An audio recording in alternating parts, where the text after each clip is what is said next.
इस एपिसोड में सारे बच्चे स्पेशल क्लास ख़त्म करके घर जा रहे होते हैं। इधर दोसांग और यून फायर क्रैकर रख रहे होते हैं क्योंकि आज सारे बच्चे बीच पे जाने वाले हैं। तभी दोसांग के पापा आ जाते हैं। यंगता फ़ोन करती है साउसी को कि आज बीच पे जाने का प्लान कैंसिल हो गया। फिर सारे बच्चे दोसांग के घर जाते हैं। उन्हें डर लगता है कहीं उसके पापा दोसांग को मार रहे होंगे। वो लोग जाकर दोसांग के गेट के पास कान लगा लेते हैं। अचानक से एक आवाज़ आती है अंदर से। सब बच्चे डर जाते हैं और गेट जोर जोर से नॉक करने लगते हैं। जब गेट खुलता है तो उसके पापा निकलते हैं। यंगता बोलती है दोसांग को बुला दीजिए। दोसांग आता है और कहता है अपने पापा के साथ कुकिंग कर रहा हूँ, तुम लोग चिंता मत करो, और वो लोग चले जाते हैं। अगले दिन साउसी सबके फ़ोन पे मैसेज करता है, चलो आज स्कूल सब साथ में चलते हैं।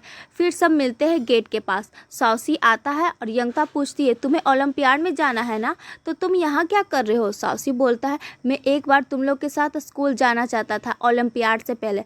फिर साउसी सबको मफलर देता है। फिर हमें दिखाया जाता है ये मफलर साउसी ने अपने हाथों से बनाया है। उसके बाद सब साथ में स्कूल जाते हैं। फिर सब मिलकर लंच करने लग जाते हैं। साउसी खुश होकर सबके साथ खाने लगता है। सौमिन और उसका दोस्त देखता है और कहता है देखा साउसी क्या कर रहा है, एग्ज़ाम छोड़ के यहाँ मजाक कर रहा है। सौमिन कहती है ये साउसी तो लग ही नहीं रहा है। तभी साउसी की माँ आती है गुस्से में और चिल्लाती है साउसी। साउसी सिर्फ देखता है और कहता है चिंता मत करो, सब कुछ जल्दी ख़त्म होने वाला है, हर चीज़ का एक फुल स्टॉप होगा, उसके बाद सबको मिलने आऊँगा।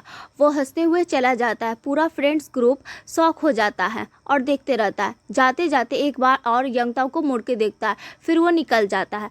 ओलंपिक एग्ज़ाम बहुत इंपॉर्टेंट होता है, इसलिए वहाँ सब लोग काफ़ी नर्वस होते हैं। सभी टॉप जीनियस बच्चे होते हैं। साउसी एक कोने में बैठा होता है सर झुकाए। तभी एक लड़का आता है, सर साउसी आप ठीक हो, क्या प्रॉब्लम है क्या। साउसी कहता है नहीं, बस थोड़ा तबीयत ठीक नहीं लग रहा है। तुम कौन हो। वो कहता है यहाँ एग्ज़ाम कोऑर्डिनेशन वाले सर, वो मेरे पापा है। वो भी एक मैथ जीनियस है, लेकिन आप जैसा जीनियस बनना मुश्किल है। तभी उसके पापा आ जाते, क्या रे तू एग्ज़ाम के लिए प्रिपेयर भी नहीं हुआ, इतने बड़े बड़े जीनियस को डिस्टर्ब कर रहा है।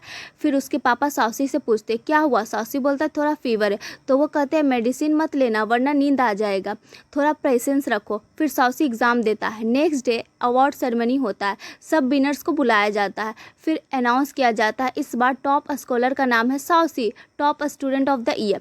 साउसी स्टेज पे चढ़ता है, सबको ग्रीट करता है, अवार्ड ले लेता है और एक गहरी सांस लेकर खुश होता है। जो काम करने आया था वो ख़त्म हो गया, ऐसा वो सोचता है। यंगता साउसी को एयरपोर्ट में पिकअप करने आती है। जब वो साउसी को देखती है साउसी साउसी चिल्लाने लगती है। जैसे ही साउसी पास आता है वो पूछती है खाना खाए, थके थके लग रहे हो। साउसी कहता है नहीं अभी कुछ नहीं खाए। यंगता कहती है चलो चलो खाना खा लेते हैं। फिर साउसी का एक दोस्त आता है, बोलता है मैं भी चलूँगा, और एक लड़की आती है वो भी बोलती है मैं भी चलूँगी। सब जाते हैं एक रेस्टोरेंट। चारों लोग मिलकर बैठ जाते हैं और खाना शुरू कर देते हैं। रात को साउसी अपनी माँ को कहता है अब मुझे नॉर्मल स्टूडेंट लाइफ जीनी है, मुझे ये सब नहीं करना। तो उसकी माँ गुस्सा करने लगती है। तब साउसी के पापा कहते हैं कुछ दिन रेस्ट करो, बाहर घूमो। साउसी कहता है पापा मैं आपका बड़ा बेटा नहीं हूँ, ये मेरा गोल नहीं है। तब उसकी माँ कहती है ये यूनिवर्सिटी जाने का पीक है, दुनिया के कितने बड़े बड़े लोग जाने के लिए मरते हैं, तुझे पता है क्या। साउसी कहता है माँ कभी आपने मुझसे पूछा कि मुझे क्या करना है। माँ कहती है तुझे क्या चाहिए, उस यंगता के साथ जाके घूमना, बस यही ना। साउसी कहता है ओह तो आपके मन में यही सब चलते रहता है, मुझे पता नहीं था। उसकी माँ कहती है पहले तुम मेरी हर बात मानते थे, बट जब से वो शहर गए हो, उन लोग से मिले हो, तब से तुम बदल गए हो। तुम्हारे लिए हम दोनों ने कितना सेक्रीफाइस किया तुझे पता है। साउसी कहता है क्या सच में आपने मेरे लिए सेक्रीफाइस किया। माँ एक बार आपने बहुत शराब पी ली थी जब मैं छोटा था, तब आपने मुझसे बोला था मिंग सॉरी ये मेरी गलती है, मुझे तुम्हें पिक कर लेना चाहिए। पापा को बोलना नहीं चाहिए था तुझे पिक करने को, वो हमेशा लेट हो जाते हैं। तब मुझे पता चला था मेरा भाई मेरा जैसा ओलंपिक क्लास जाता था, उसे भी इसमें कोई इंटरेस्ट नहीं था, आपने उसे ज़बरदस्ती भेजा। और फिर एक टाइम आया जब उसने क्लास छोड़ दिया और कहीं चला गया। तब उसकी माँ जोर से चिल्लाकर कहती है मुँह बंद कर, उस बारे में बात मत कर। तेरे शरीर में अगर तेरे भाई का खून होता तब तू कभी ऐसा लफ्ज़ नहीं बोल सकता था। साउसी कहता मेरी आंखें में मेरा भाई दिखता है ना, मैं भाई जैसा हूँ ना, मुझे किसी का खून नहीं चाहिए, ये ले लो। और साउसी अपने हाथ में छुरी उठा लेता है। तभी बिल्कुल सही वक्त पे यंगता वहाँ आ जाती है और साउसी को बुलाती है साउसी। उसकी आवाज़ सुनकर साउसी शांत हो जाता है। यंगता आती है और कहती है हमारे घर में आज कुछ खास खाने को बनाया है, मैं तो ठीक से खा भी नहीं सकती, सब उंगली डुबा दूंगी, मेरे साथ बैठकर खाओगे क्या? वो उसे ले जाती है। साउसी छुरी नीचे गिरा देता है। यंगता हाथ पकड़ती है, चलो मेरे साथ बाहर चले। यंगता के मम्मी पापा साउसी को वहाँ से ले जाते हैं। साउसी की माँ टेंशन में होती है। यंगता उसे घर ले जाकर बैठाती है और कहती है थोड़ा रुक जाओ, मैं कुछ खाने के लिए लेकर आती हूँ। साउसी टेंशन में होता है, उसे समझ नहीं आता क्या करे। तब उसके पास एक डायरी पड़ी होती है। जब वो डायरी खोलता है तो उसमें यंगता की लाइफ हिस्ट्री होती है और उसको पढ़ने लगता है। यंगता रूम में आती है, अंदर जाके साउसी के हाथ पे फर्स्ट एड करती है और कहती है तुम जो करने वाले थे वो गलत था, आज के बाद मत करना। तो साउसी बोलता है ठीक है। और फिर साउसी के पापा भी आ जाते हैं यंगता के घर और उधर उसकी माँ कार लेकर कहीं चली जाती है। कुछ देर बाद यंगता के फ्रेंड्स कॉल करते हैं और बोलते हैं देखो हम लोग बाहर हैं, और वो दोनों देखते हैं उनके सारे फ्रेंड्स हाथ हिलाकर हाय बोल रहे थे। ये देखकर साउसी स्माइल करने लगता है, उसे लगता है मेरे पास फ्रेंड्स है मुझे सपोर्ट करने को। इधर साउसी की मम्मी साउसी की बात को याद करते हुए कार तेज़ी से चला रही होती है और उनका एक्सीडेंट हो जाता है। साउसी के पापा को फ़ोन आता है कि आपकी वाइफ का एक्सीडेंट हो गया है, वो तुरंत देखने जाते हैं। उनके साथ यंगता के मम्मी पापा भी जाने लगते हैं और यंगता से कहते हैं साउसी का ख्याल रखना, उसकी मम्मी का एक्सीडेंट हो गया। हॉस्पिटल में साउसी के पापा डायरेक्टली उनकी माँ के पास मिलते हैं। डॉक्टर कहते हैं चिंता करने की कोई बात नहीं है, ज़्यादा चोट नहीं आई। अगले दिन सुबह हो जाती है, हमारी यंगता हॉस्पिटल जाती है और खाने देने को। यंगता बाहर से देख रही होती है कि रूम में सब टीचर मिलकर साउसी को डांट रहे होते। तभी एक टीचर यंगता को देखती है और कहती है यहाँ क्यों आई हो? यंगता कहती है मैं लंच लेकर आई हूँ अंकल आंटी के लिए, माँ ने भेजा है, साउसी को बुलाया है लंच करने को। और यंगता उसे वहाँ से ले जाती है। उसकी माँ ये सब देखकर कहती है देखा तुम्हारा बेटा कितना ओबीडिएंट हो गया है, जो भी यंगता कहेगी वही सुनेगा। पर साउसी और यंगता दोनों समुद्र के पास चले जाते हैं और वहाँ बैठते हैं। यंगता हंसते हुए कहती है चलो अच्छा हुआ मैंने तुम्हें बचा लिया वहाँ से। फिर पूछती है अब तुम क्या करने वाले हो? साउसी कहता है मैं क्या करूं तुम बताओ। यंगता कहती है ये मुझसे क्यों पूछ रहे हो, जो तुम्हें पसंद हो वही करो। साउसी पूछता है मैं क्या करूं जो तुम्हें भी पसंद आ जाए।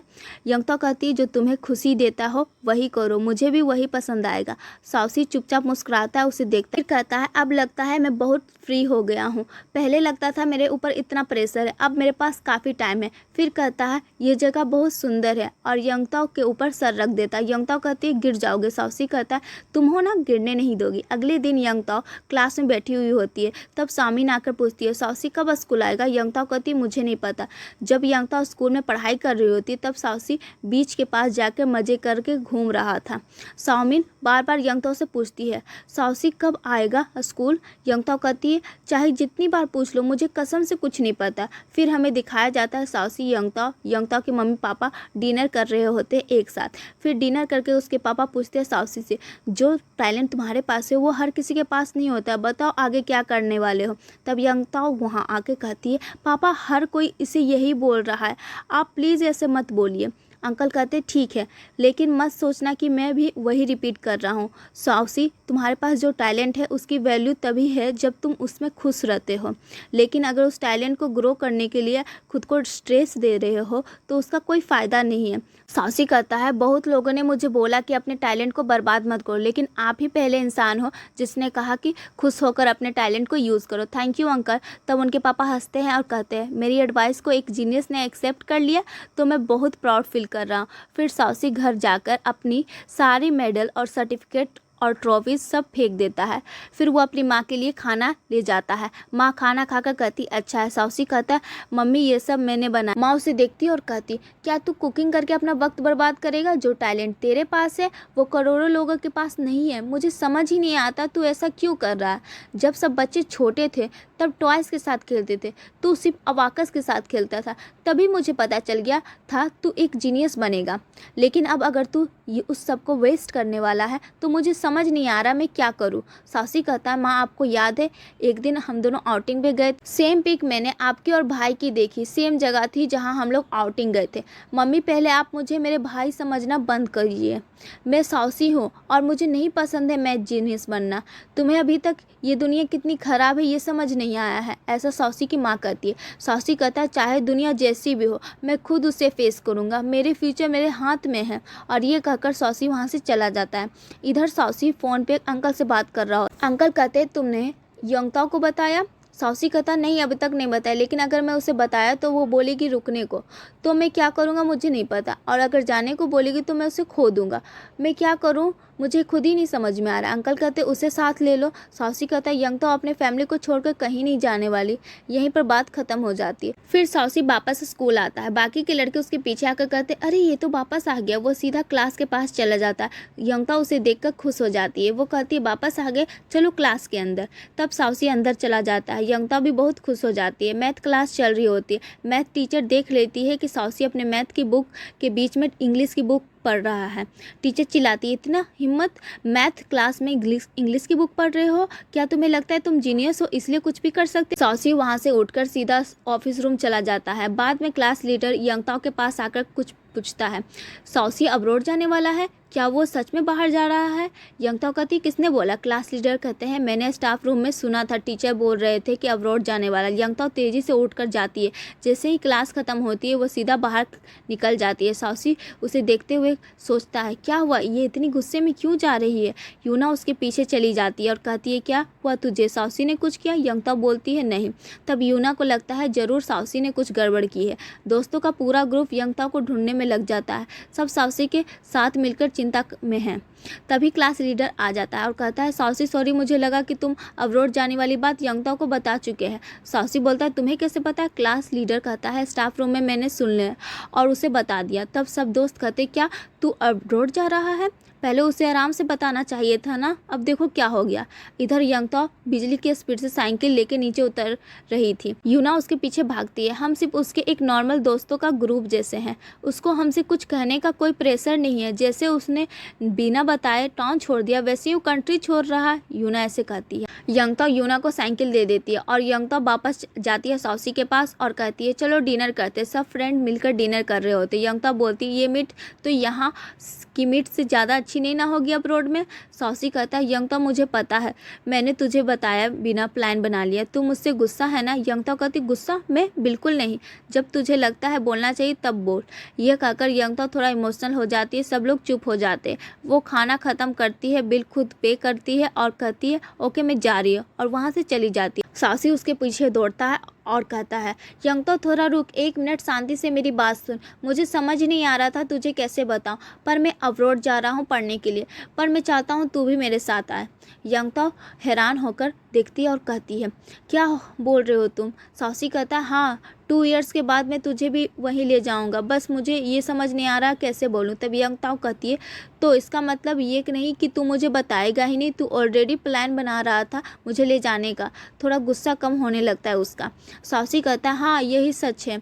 तब यंगताओ कहती है तो मुझे पहले ही बताना चाहिए था ना, क्या मैं तेरे इतने भी बात नहीं समझ सकती? साउसी बोलता है सॉरी, मैं जाऊँ या ना? यंगताओ कहती है तू ज़रूर जा, लेकिन मैं आऊँगी वहाँ तो मेरा फ्यूचर कैसा होगा ये मुझे नहीं पता, लेकिन तेरा फ्यूचर तो ज़रूर अच्छा होगा, इसलिए तू ज़रूर जा। साउसी कहता ओके मैं जा रहा हूँ और जल्दी वापस लौट के आऊँगा, समझी? ये बस कुछ दिनों की बात है। यंगताओ कहती है ओके। घर आने के बाद यंगताओ बेड पर लेटी हुई यूना से फ़ोन पर बात करती है। वो जा रहा है, मन थोड़ा उदास है, पर क्या कर सकते हैं, उसके लिए वो अच्छा चांस है। यूना कहती है हाँ। यूना यंगताओ को थोड़ा कंफर्ट करती है। अगले दिन फ्रेंड्स सब मिलकर स्नैक खा रहे होते हैं। तब साउसी आता और सबको कहता है मेरे पास एक इम्पोर्टेंट इन्फॉर्मेशन है, नेक्स्ट वीकेंड आ रहे हैं, सोचा हम सब मिलकर अपने पुराने गांव चले, एक बार विजिट करके आते हैं। सब कहते क्या बात है, मज़ा आएगा, चलते हैं। अगले वीकेंड आ जाता है, सब लोग वहाँ से निकल जाते हैं।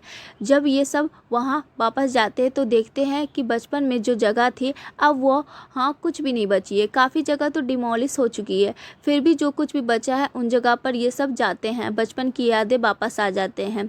फिर उन लोग जाते हैं रैबिट के ग्रेव के पास और बैठ जाते हैं। यंगताओ कहती है मुझे और हमारे रैबिट को दोनों को प्रॉमिस करो तू जल्दी वापस आएगा। साउसी कहता है प्रॉमिस चाहिए, ठीक है, मैं तुझे और हमारे रैबिट को प्रॉमिस करता हूँ कि मैं जल्दी वापस आऊँगा। फिर सब घर लौट जाते हैं। यूना यंगताओ के घर पे ही रुकी होती है। वो कहती है क्या हुआ तुझे मैं ज़रा भी समझ नहीं पा रही हूँ, कल वो चला जाएगा, तुझे ज़रा भी चिंता नहीं? यंगताओ कहती है जब तक वो यहाँ है मैं हंसती रहूंगी, कल की फिक्र कल करेंगे। यूना कहती है पर मुझे पता है कल तू जरूर रोएगी। यंगताओ कहती है पर उसके सामने मैं कभी नहीं रोऊंगी, मुझे ये अच्छे से याद है और मैं वही करूंगी। तभी साउसी यंगताओ को कॉल करता है जरा नीचे आ। यंगताओ फटाफट नीचे आ जाती है। साउसी उसका नीचे इंतजार कर रहा होता है। मैं तेरे लिए एक गिफ्ट लाया हूँ, साउसी कहता है। यंगताओ कहती है मेरे लिए गिफ्ट, क्यों पैसे वेस्ट किए? साउसी कहता है कोई प्रॉब्लम नहीं है, मेरी कज़न की वाइफ है, उन्होंने गिफ्ट भेजा है पर्सनली चूज करके। यंगताओ जब गिफ्ट ओपन करती है तो अंदर एक सुंदर हाई हिल्स होते हैं। वाह कितना सुंदर है, तुझे कैसे पता? मेरा शू साइज एकदम परफेक्ट है। यंगताओ कहती है। साउसी कहता है तेरे कैबिनेट में देखा था, वही साइज़ मैंने गेस किया। यंगताओ कहती है मैंने कभी हिल्स पहनकर नहीं चली हूँ, पहली बार है। और वो इधर उधर चलकर देख रही होती है। अब मैं इतनी बड़ी लड़की बन गई हूँ कि हाई हिल्स पहन सकती हूँ। साउसी हंसता है। एक गिफ्ट और बाकी है। वह एक लिपस्टिक निकाल देता है। ये लिपस्टिक क्यों? यंगताओ पूछती है। तू लगा कर देख, कलर कैसा लगता है बता, साउसी कहता है। यंगताओ पूछती है पर तू ये दोनों क्यों लाया? साउसी कहता है मैं अपनी कज़न की वाइफ से आइडिया लिया था, उन्होंने मुझे बताया जब उन्होंने पहली बार लिपस्टिक लगाया और हिल्स पहनी थी तब उन्हें लगा कि वो छोटी लड़की से बड़ी लड़की बन गई। तेरा 18th बर्थडे पे मैं यहाँ नहीं रहूँगा तो ये मोमेंट मिस करने वाला हूँ, इसलिए लिपस्टिक और हिल्स मैंने अभी दे दिया क्योंकि मुझे देखना था कि तू बड़ी बन के कैसी लगती है। यंगताओ मुस्कुरा के कहती है कल तू जा रहा है ना तो आज सिर्फ हैप्पीनेस नो सैडनेस। यंगताओ घर जाके यूना को शूज़ और लिपस्टिक दिखाती है। देखो क्या गिफ्ट मिला। यूना कहती है नॉट बैड, सुपर गिफ्ट, पर लग रहा है तेरे दिल में कुछ टेंशन है। यंगताओ कहती है नहीं यार मैं स्ट्रांग हूँ। यूना मजाक में कहती है अगर मैं भी तेरे जैसे बेवकूफ़ होती तो मैं भी खुश होती। यंगताओ बोलती है मैं बेवकूफ़ नहीं हूँ, चुप कर, और फिर अपने शूज़ को रख देती है और दोनों मिलकर सो जाते। अगले दिन यंगताओ और साउसी एयरपोर्ट के लिए निकलते। यंगताओ अपने इमोशन को कंट्रोल कर रही होती है। वो सोचती है साउसी के सामने कभी रोना नहीं है। साउसी उसे बाय करता है, यंगताओ भी बाय करती है। अब साउसी हांगकांग चला गया। यंगताओ और यंगताओ के सारे फ्रेंड्स वही शहर में रहकर एग्जाम के लिए प्रिपेयर करना शुरू कर रहे हैं। जब भी यंगताओ उसे कॉल करती है साउसी उसे सब्जेक्ट के डाउट पूछने लगता है। साउसी अपने कज़न के घर में ही रुका है और वहीं पढ़ाई करता है।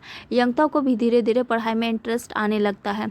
यूना कह रही होती है मुझे साउसी समझ में नहीं आता है, जब वो पहली बार हमारे गांव में आया था तब हमारे साथ इधर उधर घूमते रहता था, उसके बाद जब यहाँ आया तो हमें इग्नोर कर रहा है, फिर जब तुम आई तो टीम में भी फिर से आ गया, अब फिर से चला गया है और किसी के मैसेज का रिप्लाई नहीं दे रहा, तुम्हारे मैसेज का भी कम ही रिप्लाई दे रहा है। फिर उसकी माँ और पापा उसे एक बात बताते हैं, साउसी अब एग्ज़ाम की तैयारी कर रहा है, उस कॉलेज में सीट मिलना बहुत बड़ी बात है, हम चाहते हैं कि वो अच्छे से पढ़े, अगर वो थोड़ा कम कांटेक्ट में है तो क्या फ़र्क पड़ता है, पढ़ तो रहा है ना। यंगताओ को भी लगता है ठीक है कोई बात नहीं, वो तो पढ़ाई कर रहा है। इधर यंगताओ के पापा और एक और आदमी यंगताओ के रूम में सिस्टम में कुछ देख रहे होते, बहुत सारे शेयर गिर चुके होते, वो सोचने लगते हैं साउसी को कोई प्रॉब्लम है क्या। तभी यंगताओ रूम में आ जाती है। वो टॉपिक चेंज करके बोलते हैं तुम दोनों के बचपन की फ़ोटो चाहिए। यंगताओ बोलती है अंकल मैं जाकर लेकर आती हूँ और वहाँ से चली जाती है। यंगताओ एक मैसेज भेजती है साउसी को, मेरे एग्ज़ाम स्टार्ट हो गए, मैं प्रिपेयर कर रही हूँ, फाइनल एग्ज़ाम होने वाले हैं। एग्ज़ाम डे भी आ जाता है, सब स्टूडेंट मिलकर एग्ज़ाम देने जाते हैं, सबके एग्ज़ाम फाइनली ख़त्म हो जाते हैं, सब सोचते हैं स्कूल लाइफ ख़त्म, अब हम फ्री है। वो रोज़ साउसी को मैसेज भेजना शुरू कर देती है। एग्ज़ाम के बाद सब ग्रुप मिलकर होटल में जाते सेलिब्रेशन के लिए। यंगताओ उदास होती, फिर वो मैसेज भेजती क्यों रिप्लाई नहीं करते, क्या तुम्हें नहीं लगता कि तुम पूछो कि मेरा एग्ज़ाम कैसे गया है। वहाँ पेरेंट्स डिनर के लिए बैठ चुके होते हैं। तभी साउसी का मैसेज आता है, तुम फ्यूचर में एक बड़ी इंसान बनोगी, मुझे पता है तुम्हारा एग्ज़ाम अच्छा गया होगा, मज़े से छुट्टी एंजॉय करो। यंगताओ तुरंत बोलती है साउसी ने रिप्लाई किया, साउसी ने रिप्लाई किया। अब यंगताओ सबको टेबल के पास बैठाती है और बोलती है कि मैं अब उसे फ़ोन करने वाली हूँ। वो कॉल लगाना शुरू करती है लेकिन कॉल नहीं लगता। यंगताओ को ज़ोर से शॉक लग जाता, अभी तो उसने मैसेज भेजा था। यंगताओ बहुत ज़्यादा अपसेट हो जाती। यंगताओ घर जाकर फ्रिज खोलकर देखती है, उसमें वो डेट पड़े होते हैं जो साउसी को बहुत पसंद है। उसकी माँ पूछती है क्या तुम्हें डिनर नहीं किया, भूख लगी है क्या।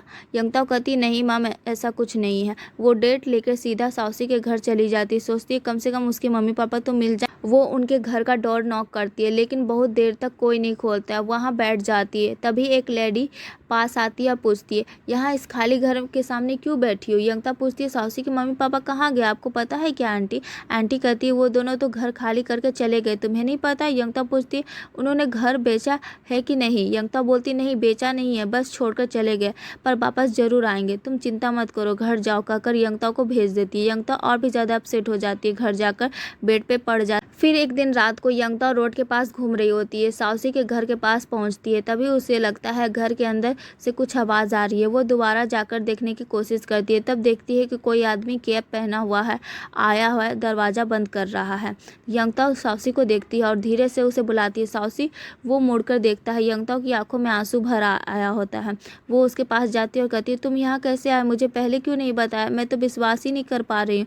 वो कुछ उल्टा सीधा पूछने लगती है। साउसी कहता है, मैं सिर्फ तुमसे मिलने के लिए यहाँ आया हूँ। मुझे वापस अब्रॉड जाना पसंद नहीं है। मैं तुम्हारे साथ ही रहने वाला। यंगताओ उसे देखती और कहती, मुझे अच्छी तरह से पता है तुम ऐसे ही मुझसे कांटेक्ट में रहोगे और कभी मुझसे दूर नहीं भागोगे। और पूछती है, अब तुम कभी नहीं ना जाओगे? साउसी कहता, हाँ, मैं अच्छे ग्रेड लाया हूँ। हांगकांग में मुझे जो चाहिए सब मिल सकता है, लेकिन हम दोनों साथ नहीं रह पाते ना, इसलिए मैं छोड़ दिया। यंगताओ रोती हुई पूछती है, सच में तुम मेरे साथ ही कॉलेज में पढ़ोगे? साउसी कहता, हाँ, लेकिन ऐसे क्यों रो रही हो, जैसे कुछ हो गया हो? मुझे समझ नहीं आया। यंगताओ कहती है, तुम मेरे साथ रहने वाले हो ना, यही सोच के मुझे खुशी हो रही है। तभी अचानक यंगताओ उसे किस कर लेती है। साउसी भी उसे किस कर लेता है। दोनों थोड़ा शर्माकर मुस्कुराने लग जाते हैं। साउसी उसे गले लगा के कहता है, तुम्हारी माँ जो वो डेट बनाती है ना, वो खाने का मन कर रहा है। यंगताओ कहती है, मेरी माँ ने तुम्हारे लिए फ्रेश बना के रखा, घर जाकर खा लेते हैं। साउसी कहता है, ठीक है चलो। वो दोनों निकल जाते। यंगताओ हमेशा से एक चेन पहनती है, वो उसे निकालता है। जब साउसी यंगताओ के घर के पास पहुंच जाता है, तभी साउसी कहता है, मैं तो यहाँ तक आ गया हूँ, पर अपना सूटकेस भूल गया हूँ, घर ही में रह गया है। यंगताओ कहती है, जाके ले आओ, मैं यहाँ डेट गर्म करके रखती हूँ, तुम आते ही हम खा लेंगे, समझे? कहते हुए चली जाती है। फिर यंगताओ वापस आती है और मुस्कुराते हुए कहती है, सुनो ना, मुझे तुम बहुत पसंद हो, बहुत ज़्यादा पसंद हो। साउसी तुरंत कहता है, मैं तुमसे प्यार करता हूँ। यंगताओ शर्मा कर हंस के वहाँ से चली जाती है। साउसी एकदम शांत और उदास लग रहा होता है। यंगताओ घर जाकर तेजी से वो ब्रेड को गर्म करने की कोशिश करती है। तभी उसकी माँ आ जाती है और पूछती है, ये सब क्यों कर रही है? यंगताओ कहती है, साउसी आया। माँ कहती है, रुको, मैं कर ले देती हूँ। थोड़ी देर बाद सब कुछ रेडी हो जाता है, लेकिन साउसी अब तक नहीं आता। यंगताओ फ़ोन करती और बट फ़ोन नहीं उठाता। यंगताओ कहती है, मैं जाकर देख कर आती हूँ, और घर से भाग जाती है। उसके मम्मी पापा भी उसके पीछे आते हैं। यंगताओ साउसी के घर जाकर देखती है, पर वो वहाँ नहीं होता। वो सोचती है, कहाँ गया? एरिया के सेक्रेटरी से पूछती है, क्या कोई लड़का ब्लैक ड्रेस में यहाँ से गया है? वो कहता है, हाँ, अभी अभी एक टैक्सी में गया है। यंगताओ तुरंत रोड पर भाग जाती है। रोड पर खड़ा होकर चिल्लाने लगती है, साउसी। फिर फ़ोन करती है, बट फ़ोन भी नहीं उठाते। यंगताओ बहुत ज़्यादा अपसेट हो जाती है, सड़क पर बैठ जाती है और ज़ोर ज़ोर से रोती है। गुस्से में अपना फ़ोन भी तोड़ देती है। उसके मम्मी पापा आते हैं, पूछते क्या हुआ? यंगताओ कहती है, साउसी ने मुझसे झूठ बोला, मुझे धोखा दे के चला गया। उसके पापा बोलते हैं, चलो घर चलते हैं। कुछ दिन गुजर जाते, सबका रिजल्ट आ जाता है। सब फैमिलीज यंगताओ के घर इकट्ठा होते हैं। टीवी देखते हुए सब लोग बातचीत कर रहे होते हैं। सब मम्मीज एक साथ बैठी होती है और कहती है, सब बच्चे अच्छे कॉलेज जा चुके हैं, बाहर जाकर पढ़ेंगे। लेकिन एक आंटी कहती है, पर बेचारी यूना अपने पापा के लिए पास वाले कॉलेज में ही एडमिशन ले रही है। सब बोलते, यूना कितनी अच्छी लड़की है। फिर सब इकट्ठा होकर डिनर करते हैं। सब बड़े लोग बच्चे को एडवाइस देते हैं, कॉलेज जा रहे हो, घर से दूर जा रहे हो, ये एक इम्पॉर्टेंट फेज़ है, स्ट्रॉन्ग रहना, अगर कोई प्रॉब्लम आए तो हमें बताना। सभी शांत होकर सुनते हैं। डिनर खत्म होता है। अगले दिन यंगताओ कॉलेज के लिए निकल जाती है। वो अपने सारे फॉर्म फिलअप करके वो सीधा जाकर हॉस्टल रूम में ढूंढना शुरू करती है।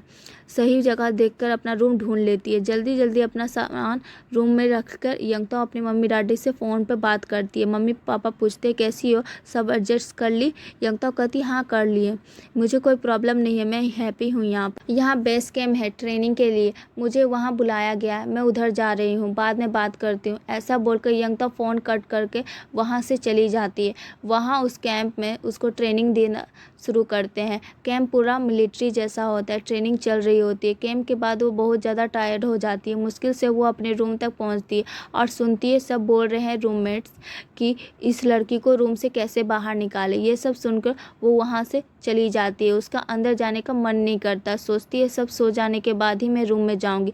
काफ़ी देर इंतज़ार करती है, फिर रूम की लाइट्स ऑफ हो जाती है। यंगताओ चुपके से अंदर जाकर बेड पे जाकर सोने का प्लान करती है, लेकिन जैसे ही अंदर जाती है तीनों लड़कियां जग जाती हैं। उसमें से एक लड़की बोर हो जाती है और कहती है चलो कोई भूत की कहानी सुनाते हैं, क्या तुम सुनोगी? यंगताओ कहती है ओके। तो वो सुनाना स्टार्ट करती है। उसने यंगताओ को डराने का प्लान बनाया था। वो लड़की जो कहानी सुना रही थी पूछती है डर लगा? यंगताओ बोलती है नहीं, मुझे उतना डर नहीं लगा।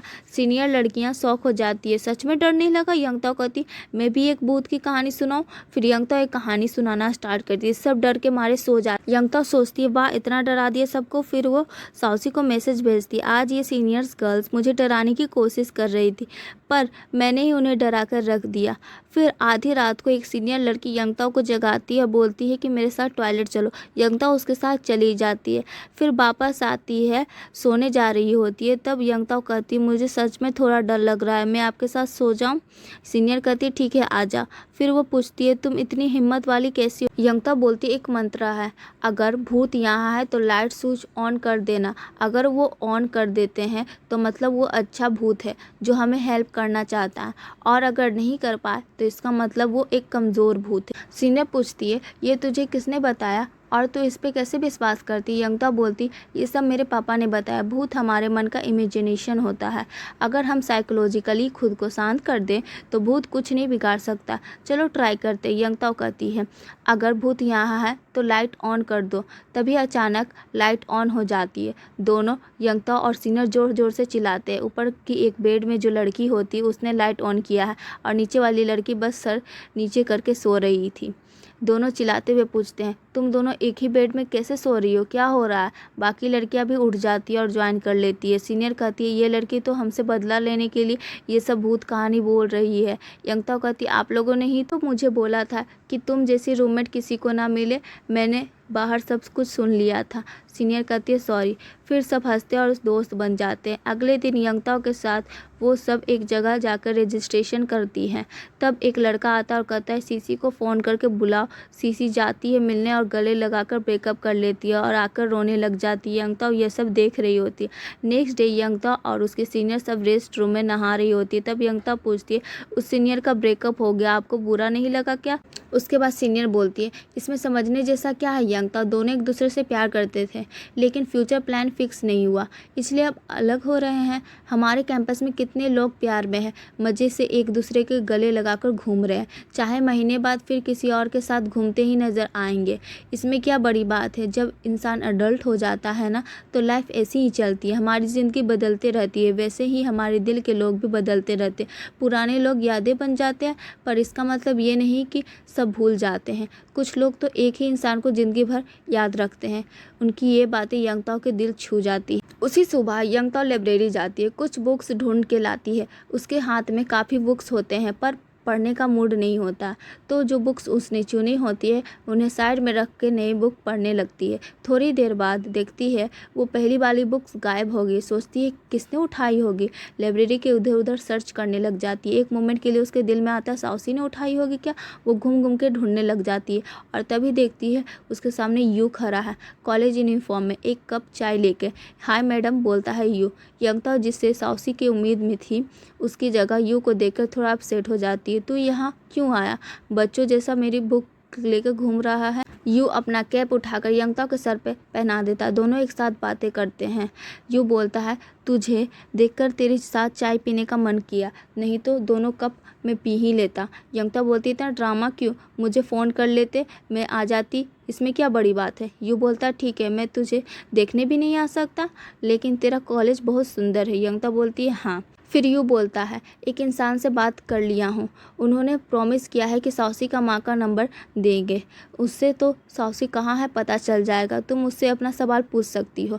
यंगताओ कहती है थैंक्स। दोनों बात करते हुए आगे चल रहे होते। यू बोलता है लगता है तुम्हारे पास कंपनी ही है ही नहीं, तुम्हारे रूम में सिर्फ सीनियर ही दिखती है। यंगताओ कहती है सीनियर मेरे लिए अच्छी ही है, मेरे बारे में चिंता मत करो। तब अपोजिट साइड में उसकी सीनियर आ जाती है। वो पूछती है ये कौन है यंगताओ कहती है ये मेरा दोस्त है, बचपन से मेरे साथ है। सीनियर उसके कान के पास आके धीरे से पूछती है क्या यही वो लड़का? यंगताओ घबरा कर बोलती क्या बोल रहे हो आप?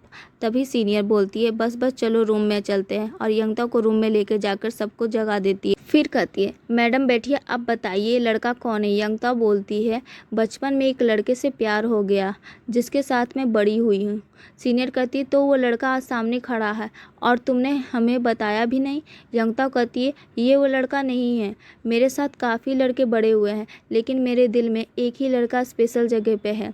फिर कहती है, क्या पूरी कहानी बताना पड़ेगी। सीनियर बोलती है, चाहे जितनी भी लंबी कहानी हो, कोई दिक्कत नहीं हो, बताओ। यंगता पूरी बात बताना स्टार्ट करती है। सब सीनियर उदास हो जाते। एक सीनियर बोलती है, मैं तो ऑलरेडी कार बुक कर चुकी हूँ, जब पता चलेगा कि वो कहाँ है मैं तुरंत निकल जाऊँगी। दूसरी सीनियर कहती है, क्या अमेरिका तक जाओगी? एक गायब हुआ लड़का, वहाँ जाकर कैसे ढूंढोगी? थोड़ा शांत हो जाओ।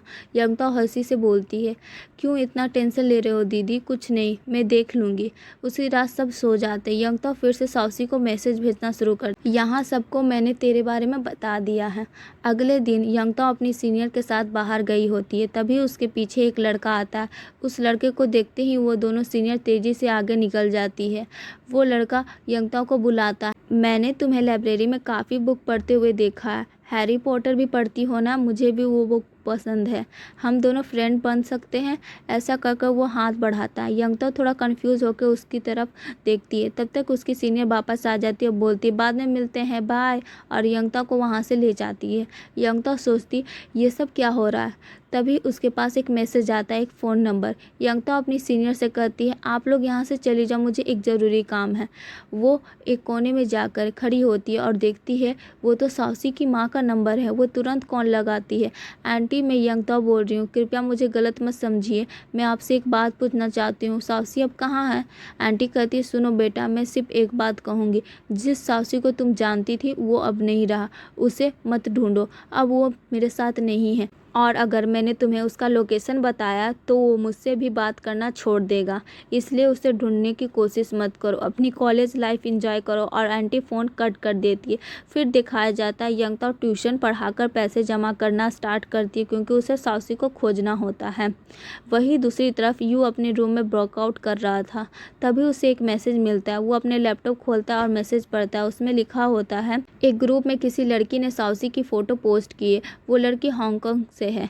यू सोचता है, ये साउसी ही तो है, मतलब वो हांगकांग में है। तभी यूना फ़ोन करती। यूना बोलती है, यंगता को मत बताना, अगर उसे पता चल गया तो अभी टिकट बुक करेगी और यहाँ से चली जाएगी। यू बोलता है, उसे जानने का हक है। यूना गुस्से में बोलती है, यार तू ऐसे क्यों बोल रहा है, लगता है तू खुद ही उसे फ्लैट में छोड़ के आएगा। यू चुप हो जाता है, सोच में पड़ जाता है। नेक्स्ट डे यूना यंगताओ से मिलने जाती है। यंगताओ यून को रेस्टोरेंट लेकर आती है और वो दोनों खाना खाने लग जाते हैं। यून कहती है, वाह क्या टेस्टी खाना है, और खाने लगती है। यंगताओ कहती है, बस खाने की बात नहीं है, तू कितनी सुंदर हो गई है, यहाँ के सारे लड़के तुझे ही देख रहे हैं। यून कहती है, मेरे कॉलेज के लड़के तो कुछ खास नहीं है, सब बोर टाइप हैं। यंगताओ उसकी बातें पर हंसने लग जाती है। यंगताओ कहती है, अब हम क्या करेंगे? यून कहती है, शॉपिंग चलते हैं, मैं एक ऑनलाइन शोरूम खोल रही हूँ, उसी के लिए मैं यहाँ आई हूँ, चलो चलते हैं। यून यंगता को लेके जाती है एक शॉप में। वहाँ एक आंटी उसको ड्रेस दिखाती है, वो बहुत पसंद आता है वो दोनों को। आंटी को डिस्काउंट देने के लिए कन्विंस करती है और आंटी मान जाती है। फिर वो दोनों जाकर सोडा ले लेती है और पीने लगती है। फिर यून कहती है, मैंने एक रूम बुक किया है, वहाँ आ जा। यंगता कहती है, मैं यू को फ़ोन करके बुलाऊं, तुमसे मिल लेना। यून कहती है, मुझे नहीं मिलना उससे। यंगता पूछती है, लड़ाई हो गई है क्या? यून कहती है, नहीं, मैं किसी और से प्यार करती हूँ। यंगता शॉक हो जाती है, प्यार करती हो? तूने कब किया? कौन है वो, बताओ मुझे। यून कहती है, वो एक स्पेशल लड़का है, उसने मेरी ऑनलाइन स्टोर में बहुत हेल्प की है, बस इसलिए थोड़ा स्पेशल लगता है। यंगता कहती है, बस इतना ही, और कुछ नहीं? यून कहती है, हाँ हाँ बस इतना ही। तभी यू मैसेज करता है यंगता को, मुझे 5 बजे कॉलेज गेट में मिलना। यून कहती है, जाओ उससे मिल लो। यून उसे भेज देती है यू से मिलने के लिए। तब यंगताओ सीधा कॉलेज गेट पे जाती है। वहाँ देखती है कि यू उससे पहले वेट कर रहा होता है। वो कहता है, मैंने तेरे लिए केक लेके आया हूँ, ये केक देखकर तेरी याद आ गई। यंगताओ बोलती, यही रीज़न है कि तू यहाँ आया है? आज दोनों अलग ही तरीके से बिहेव कर रहे हैं। फिर यू कहता है कौन वो दोनों? यंगता बोलती नहीं कुछ छोड़ो। फिर यू जाने लगता है और यंगता उसे बुलाती है, सुनो मुझे पता है तुम्हें एक कूल सन ग्लासेस चाहिए, मैं खुद केयरफुली सिलेक्ट करके तुझे एक ला के दूंगी, मुझे तेरी पसंद पता है। और कहती है छुट्टियों में ला के दूंगी। यू कहता है तुझे पता है मेरी पसंद? योग्यताओं कहती है मुझे अच्छे से पता है। यू चुपचाप से वहाँ से चला जाता है। उधर यून मुश्किल से शॉपिंग की हुई बैग उठाकर लेके जा रही होती है। कोई आकर कहता है मैं हेल्प कर दूँ? यून बोलती है नहीं ज़रूरत नहीं है और वो चला जाता है। यून केक शॉप के पास जाती है और सोचती है चलो योग्यताओं के लिए कुछ केक ले लेते हैं। वहाँ एक सुंदर बनी केक होता है। वो कहती है ये परफेक्ट होगा और ले लेती है। यून और यंगताओ फिर से मिलते हैं और रूम की तरफ जाते हैं। दोनों के पास 2 केक बॉक्स होते हैं, एक यू ने दिया है और एक यून खरीद के लाई है। दोनों कहते हैं चलो केक ओपन करें। केक ओपन करते हैं तो दोनों सेम केक निकलता है, एग्जैक्ट सेम बनी केक। यंगताओ कहती है इस सिटी में इतने वैरायटी के केक मिलते हैं पर देखो तुम दोनों ने एक ही केक लाया है, तुम दोनों में कितनी सिमिलैरिटी है। यून कहती है ऐसा कुछ नहीं है, लगता है वो तुझे बीन करने की कोशिश कर रहा है इसलिए ये सब केक वगैरह ला के दे दिया। यंगताओ कहती है ऐसा कुछ नहीं है, तू गलत समझ रही। यून कहती है मैं तो कह चुकी हूँ ना कि मैं किसी और को पसंद करती हूँ, तो मैं गलत क्यों सोचूंगी? अगर तुझे पसंद है तो तू बात कर सकती है यू से। यंगताओ कहती है ऐसा कुछ नहीं है, मैं बस ये कहना चाहती हूँ कि तू कुछ भी मत बोल। यून पूछती है तो तू क्या करने वाली है और कितने दिन तक बस सोचती रहेगी? यंगताओ कहती है अगर मैं साउसी से प्यार नहीं की होती तो मैं क्या होती यार, मैं सोच भी नहीं सकती, मैं किसी और को साउसी की जगह रख के सोच भी नहीं सकती है। मुझे कभी फील ही नहीं हुआ कि हम अलग हैं, मैं क्या करूं मुझे ही नहीं समझ में आ रहा। फिर कहती है मुझे उसे ढूंढना ही पड़ेगा जो भी हो जाए, वो मुझसे प्यार करता है या नहीं वो इम्पोर्टेंट नहीं है, पर वो मेरी लाइफ में एक इम्पोर्टेंट इंसान बन चुका है।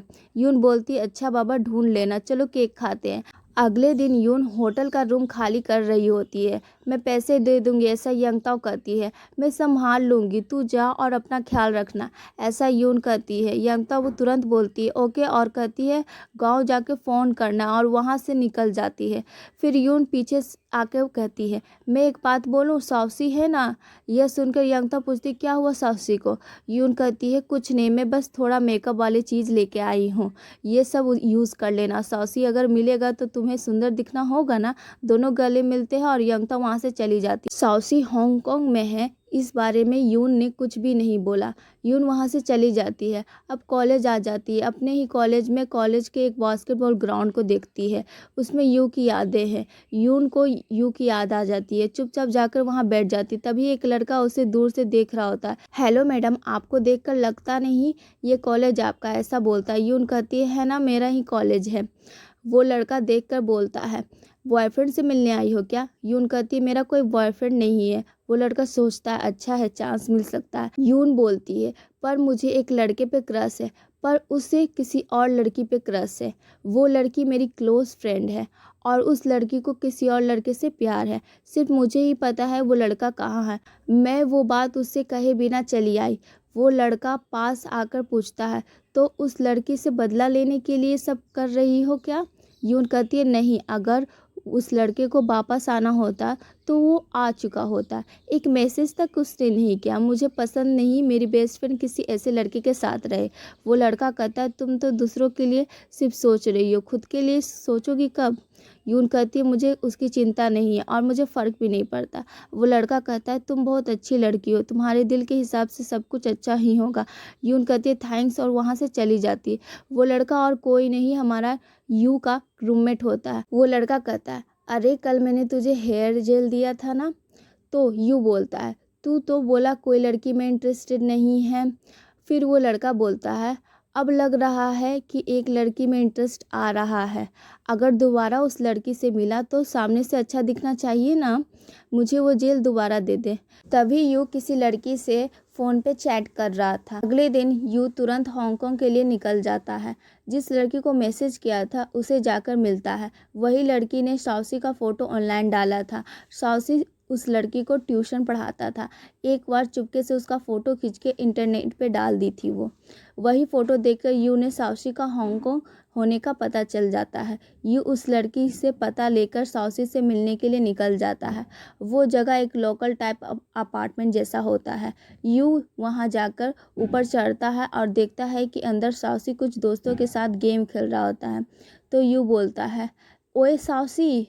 साउशी उसे देखता और हैरान हो जाता है। यू उसके पास जाकर स्टाइल से बैठ जाता है और बिना कुछ बोले गेम खेलना शुरू करता है। साउशी बिल्कुल कंफ्यूज हो जाता है, कुछ समझ नहीं पाता। बाद में सब दोस्तों को जाने बोल देता है। साउशी पूछता है कि तुम यहाँ कैसे आ गए। यू कहता है, तुझे याद नहीं है वो ट्यूशन वाली लड़की, उसने तेरा फ़ोटो ऑनलाइन डाला था, मैंने उसे देख लिया और यहाँ तक आ गया। साउशी पूछता है, यंगताओ को पता है। यू बोलता है, उसको पता होता तो वो यहाँ होती। साउशी थोड़ा डिफेंसिव होकर बोलने लग जाता है ना, वो मुझे कभी कभी मैसेज करती है, मैं उसका फ़ोन कॉल भी रिजेक्ट कर देता हूँ। 4 से 5 बजे के बीच में फ़ोन ऑन करके उसका मैसेज पढ़ता हूँ। यू गुस्से में कहता है, इतना ड्रामा क्यों कर रहे हो, उसे अवॉइड क्यों कर रहे हो। तभी साउशी दिल से बोलता है, तुझे समझ नहीं आएगा यू, मैं जिस हालत में हूँ उसमें यंगताओं के साथ रिलेशनशिप के लायक भी नहीं हूँ। साउशी क्लियरली बोलता है कि इस सिचुएशन में यंगताओं से मिलना सही नहीं होगा। यू कहता है, अगर अब नहीं मिल सकते तो 10 साल बाद, 20 साल बाद, तब तक अगर कोई उसे मिल गया तो, उसे प्यार हो गया तो, शादी भी कर ली तो, क्या तुम एक कोने में खड़े रहकर ये सोचते रहोगे कि मैं प्यार करता हूँ उससे। लेकिन साउशी कुछ जवाब नहीं देता। यू फिर कहता, मैं यंगताओं पे पूरा भरोसा करता हूँ, तेरे पास वो भरोसा नहीं है। तो साउशी बोलता है, तू बस एक हेल्प कर दे, मैं कहाँ हूँ ये प्लीज़ यंगताओं को मत बताना। यू कहता है, मैं पक्का नहीं बताऊँगा। साउशी फिर पूछता है, तो इतनी मुश्किल उठाकर क्यों आए। यू कहता है, क्योंकि मैं तुझे फ्रेंड समझता हूँ और एक फ्रेंड इतनी दूर चला गया है, इसी कारण मैं चिंता हूँ। फिर साउशी कहता है, तुझे परेशान कर दिया इसलिए माफ़ी चाहता हूँ, मुझे पता नहीं मैं माफ़ी के लायक हूँ या नहीं। तब यू बोलता है, मैं जब वापस जाऊँगा तब यंगताओं को जो मेरे दिल में है वो सब बता दूँगा, तू अच्छी तरह सोच ले इसके बारे में। ये बोलकर यू वहाँ से चला जाता है। दूसरी तरफ साउशी सीधा हॉस्पिटल जाता है। वहाँ उसका कज़न ब्रदर एडमिट होता है और वो बहुत सीरियस लगता है, इसलिए साउशी अपना ज़्यादा वक्त उसके साथ बिताता है। उसे देखकर एक नर्स आती है और कहती है, साउशी अभी तक उनका पूरा पैसा नहीं दे पाया है, देखो बगल वाले बेड की लेडी को पैसा ना होने की वजह से घर भेज दिया गया है, ऐसा वो कहती है। साउशी कहता है, मैं ज़रूर पैसा चुका दूंगा, आप चिंता मत करो। फिर वो अंदर जाके अपने कज़न के पास बैठ जाता है। उनकी हालत देखकर साउशी की आंखों में आंसू आ जाते हैं। साथ ही यू ने यंगताओं के बारे में जो कुछ कहा वो याद करके उसके दिल को और चोट पहुंचती है। तभी एक और लेडी साउशी के कज़न को देखने आती है। उसे साउशी को रोता देखते हुए कहती है, क्या हुआ, दिल में कोई गम है क्या। साउशी कहता है, नहीं नहीं नहीं, आप इतनी दूर से पैसे खर्च करके मेरे भाई को देखने आई हो, यही मेरे लिए बहुत बड़ी बात है। वो लेडी कहती, इसमें क्या बड़ी बात है, जैसे तू अपने भाई को देख रहा है मैं भी वैसे ही देख रही हूँ। अंदर उसका भाई को खाना खिलाया जाता है।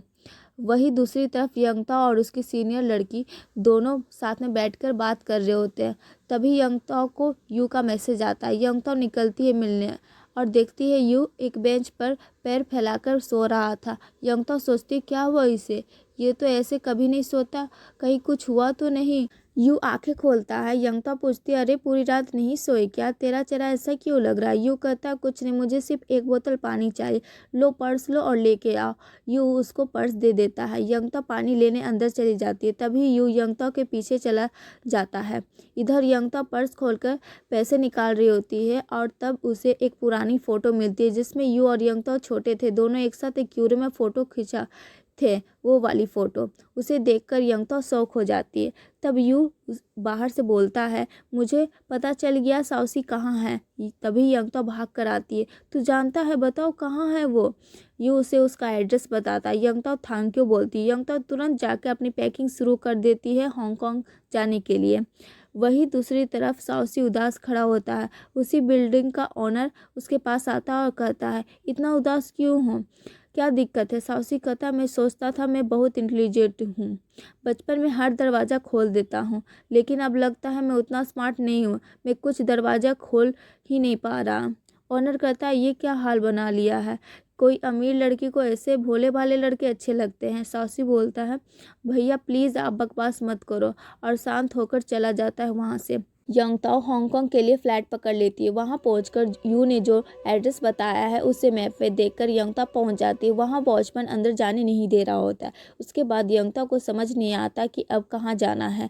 वो वहीं बाहर साउसी का वेट कर रही होती है। यंगता काफ़ी देर तक वेट करती है, रात हो जाती है। तभी उस जगह का ऑनर आता है। वो यंगता को देख कर कहता है आप कौन हो? यंगता घबरा जाती है और वहाँ से जाने लगती है। वो कहता है नहीं नहीं डरो मत, ये पूरी बिल्डिंग मेरी है, तुम साउसी को मिलने आई हो क्या? यंगताओ तुरंत कहती हाँ। वो कहता है ओके चलो अंदर चलो, उसका फ्लैट यहीं है, मैं तुम्हें लेकर चलता हूँ। वो लड़का चाबी से डोर अनलॉक करता है और कहता है तुम अंदर जाके वेट करो। साउसी थोड़ा डर जाती है, लेकिन वो कहता है मैं तुम्हें पहले भी देख चुका हूँ, चलो अंदर जाओ। यंगताओ अंदर जाकर दरवाज़ा लॉक कर लेती है, सोचती 1 घंटे में आ जाएगा। रूम में हर जगह देखती है कि साउसी किस तरह की ज़िंदगी जी रहा है। एक जगह लाइट के नीचे एक सुंदर एरिया दिखता है, वही रूम का सबसे सुंदर हिस्सा है। वहाँ देखती है हर जगह उसकी ही फ़ोटो लगी होती है, उसने हर पल की तस्वीर होती है। एक चेन को देखती है जो साउसी ने उसके गले से ली है, वो शौक हो जाती है। विंडो के पास जाकर देखती है तो वहाँ सिगरेट की बॉक्स होती है, उसे और ज़्यादा बुरा लगता है। सोचती है साउसी किस हालत में होगा और उसका नाम लेकर दुखी हो जाती है। तभी साउसी आता है, रूम का डोर ऑलरेडी खुला होता है। हाउस ओनर का देखता है और पीछे होकर मुस्कुराते रहता है। साउसी कंफ्यूज होता है क्या हो रहा है। दरवाज़ा खोलता है तो देखता है यंगताओ अंदर टेबल पे बैठी है। उसे देखते ही साउसी शॉक हो जाता है और तुरंत बाहर भागता है और डोर लॉक कर देता है। वो ऑनर के पास जाता है और चिल्लाने लगता है तूने उसे अंदर क्यों आने दिया? ऑनर कहता है तूने उसकी फ़ोटो पूरे रूम में भरी है, अगर वो अंदर गई तो क्या गलत है? साउसी फिर वापस आता है, लॉक करता है ताकि किसी को आवाज़ ना आए। यंगताओ शांति से खड़ी रहती है और कहती है क्या ये तुम सच में हो? लिफ्ट काम नहीं कर रहा है। साउसी कहता है चलो मैं तुम्हें एक होटल रूम में छोड़ देता हूँ, कल लंच साथ में करेंगे, उसके बाद तुम अपने शहर वापस चली जा सकती हो। यंगताओ कहती है मैं लंच करने के लिए नहीं आई हूँ। साउसी कहता है ठीक है कल चली जाना। फिर वो जाके एक वॉल स्क्रीन को बंद कर देता है जिसमें यंगताओ की बड़ी बड़ी फ़ोटो लगी होती है और कहता है मैं यहाँ बहुत खुश हूँ, मुझे कोई दिक्कत नहीं। यंगताओ अंदर ही अंदर टेंशन में चली जाती है और बोलती है जो तुमने प्रॉमिस किया था उसका क्या? साउसी चिल्लाता है पास्ट की बातें क्यों कर रही है? और कहता है मैंने कुछ भी झूठा प्रॉमिस नहीं किया, ये सब मेरे याद का हिस्सा है। तब यंगताओ गुस्से में साउसी का हाथ पकड़ लेती है और जोर से काट लेती है। कहती है सुनो, तुझ में थोड़ा सा भी दिमाग है या नहीं? कब मानेगा तू अपनी गलती? कब सच को एक्सेप्ट करेगा? वो साउसी को गुस्से से देख रही होती है। साउसी कहता है मुझे समझ नहीं आ रहा है तू क्या बोल रही है। यंगताओ कहती है मेरे सपनों में कितनी बार तू अलग अलग रूप में आया है, हर बार मैं सोचती हूँ तू कैसा रिएक्ट करेगा मुझे देखकर। मैं हर पल बस इसी बात को लेकर जी रही हूँ और आज मैं यहाँ तक पहुँच गई हूँ, प्लीज़ मुझे और तकलीफ़ मत दो। ये साउसी कहता है। यंगताओ जल्दी से साउसी का चेहरा छूकर बोलती है मैं एक बात बोलूँ, मुझे तू हेल्दी दिख रहा है, तू ठीक लग रहा है, तेरे अंदर कोई कमी नहीं है, तेरा जो वर्जन अब है वही बेस्ट वर्जन है क्योंकि तू ठीक है, हेल्दी है। और सिर्फ यही नहीं, हर पल तेरे बारे में सोचती हूँ कि कहीं तुझे कुछ हो गया ना हो। मैं जो बोल रही हूँ तुझे समझ आ रहा है या नहीं भी? अगर मैं कुछ भी बिना बोले चली जाती तेरे जैसा तो तू क्या करता? साउसी उसे देखता और कहता कहीं ना कहीं तू शांति से होती, यही सोचता, मेरे जैसे हालत में तो ज़रूर नहीं होती। तभी यंगताओ कहती झूठ मत बोलो, तुझे डर ज़रूर लगता, मेरे सामने झूठ क्यों बोल रहे हो? यंगताओ क्लोज जाती है साउसी के और खड़ी हो जाती है। साउसी धीरे धीरे उसके पास किस करने जाता है। यंगताओ चुपचाप खड़ी रहती है। साउसी उसे देखता है और अचानक से उसे धक्का देकर दूर कर देता है और वहाँ से चला जाता है। यंगताओ को समझ नहीं आता क्या करे। वो चिल्ला के बोलती मैं तुझे छोड़ कर नहीं जाऊँगी, मैं पहले ही कह चुकी हूँ मैं यहीं रहूँगी, मैं नहीं जाऊँगी। साउसी ये सब सुनकर सीधा वहाँ से निकल जाता है। जाते वक्त हाउस ओनर वहाँ होता है। वो पूछता है क्यों रे, वो लड़की तुझे ढूंढते हुए यहाँ तक आई, अब भी तू उसे छोड़ के जा रहा है? साउसी कहता है कल सुबह उसके सामने वाले जो रेस्टोरेंट है वहाँ जाकर ब्रेकफास्ट उसके लिए ले आना, उसे वो पसंद होगा। और बोलता है कि उसे जाने बोल देना, शायद वो ऐसे चली जाए।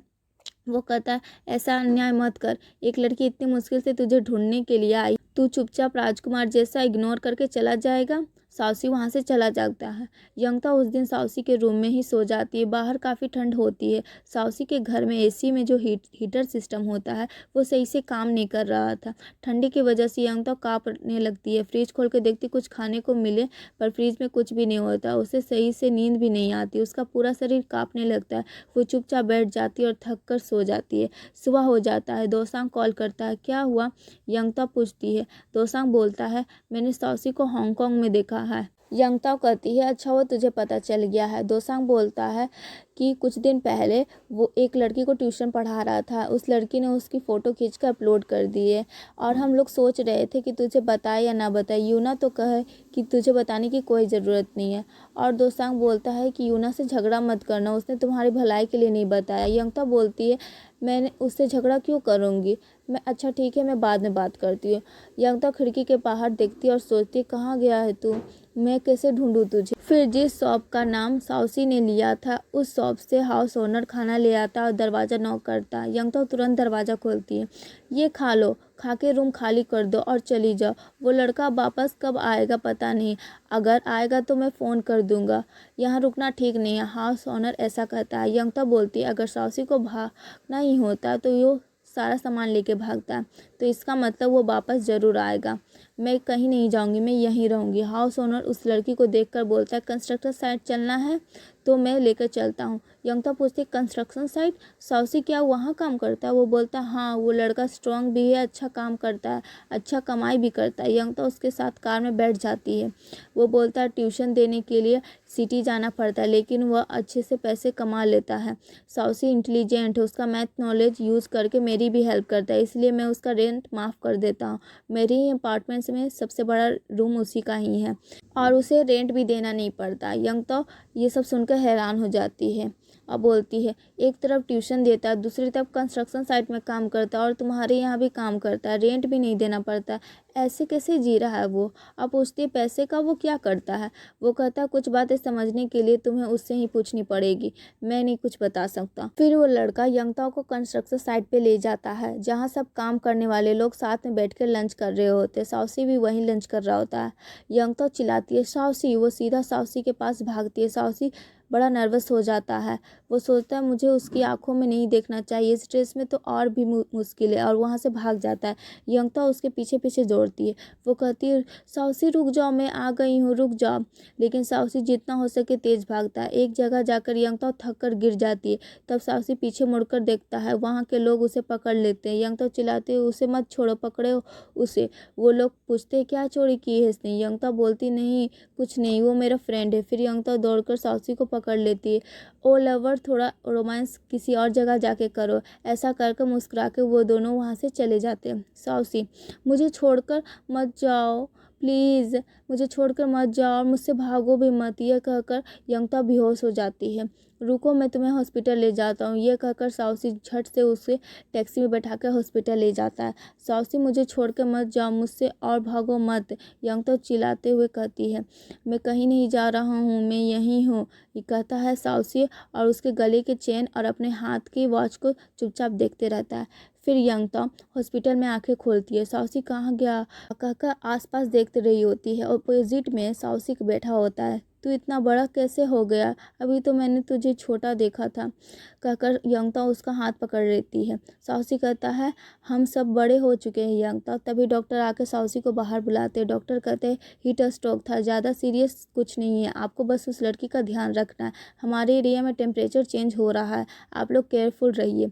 यंगता दौड़ के आती है और साउसी को पीछे से गले लगाती है। साउसी डॉक्टर को बाय बोलता है और पूछता है, क्या कर रही हो? यंगता, मुझे यहाँ बिल्कुल पसंद नहीं है, घर लेके चलो प्लीज़, मुझे घर लेके चलो। साउसी कहता है, यहीं रहो, तुम ठीक हो जाओगी। यंगता बोलती है, नहीं, मुझे अभी घर जाना है, मुझे हॉस्पिटल का माहौल पसंद नहीं है, मैं तो घर जाकर 10 बेडशीट भी फोल्ड कर लूँगी, पर मैं यहाँ नहीं रहूँगी, प्लीज़ मुझे लेकर चलो। साउसी उसे देखता है, उसे प्यार से उठाकर ले जाता है।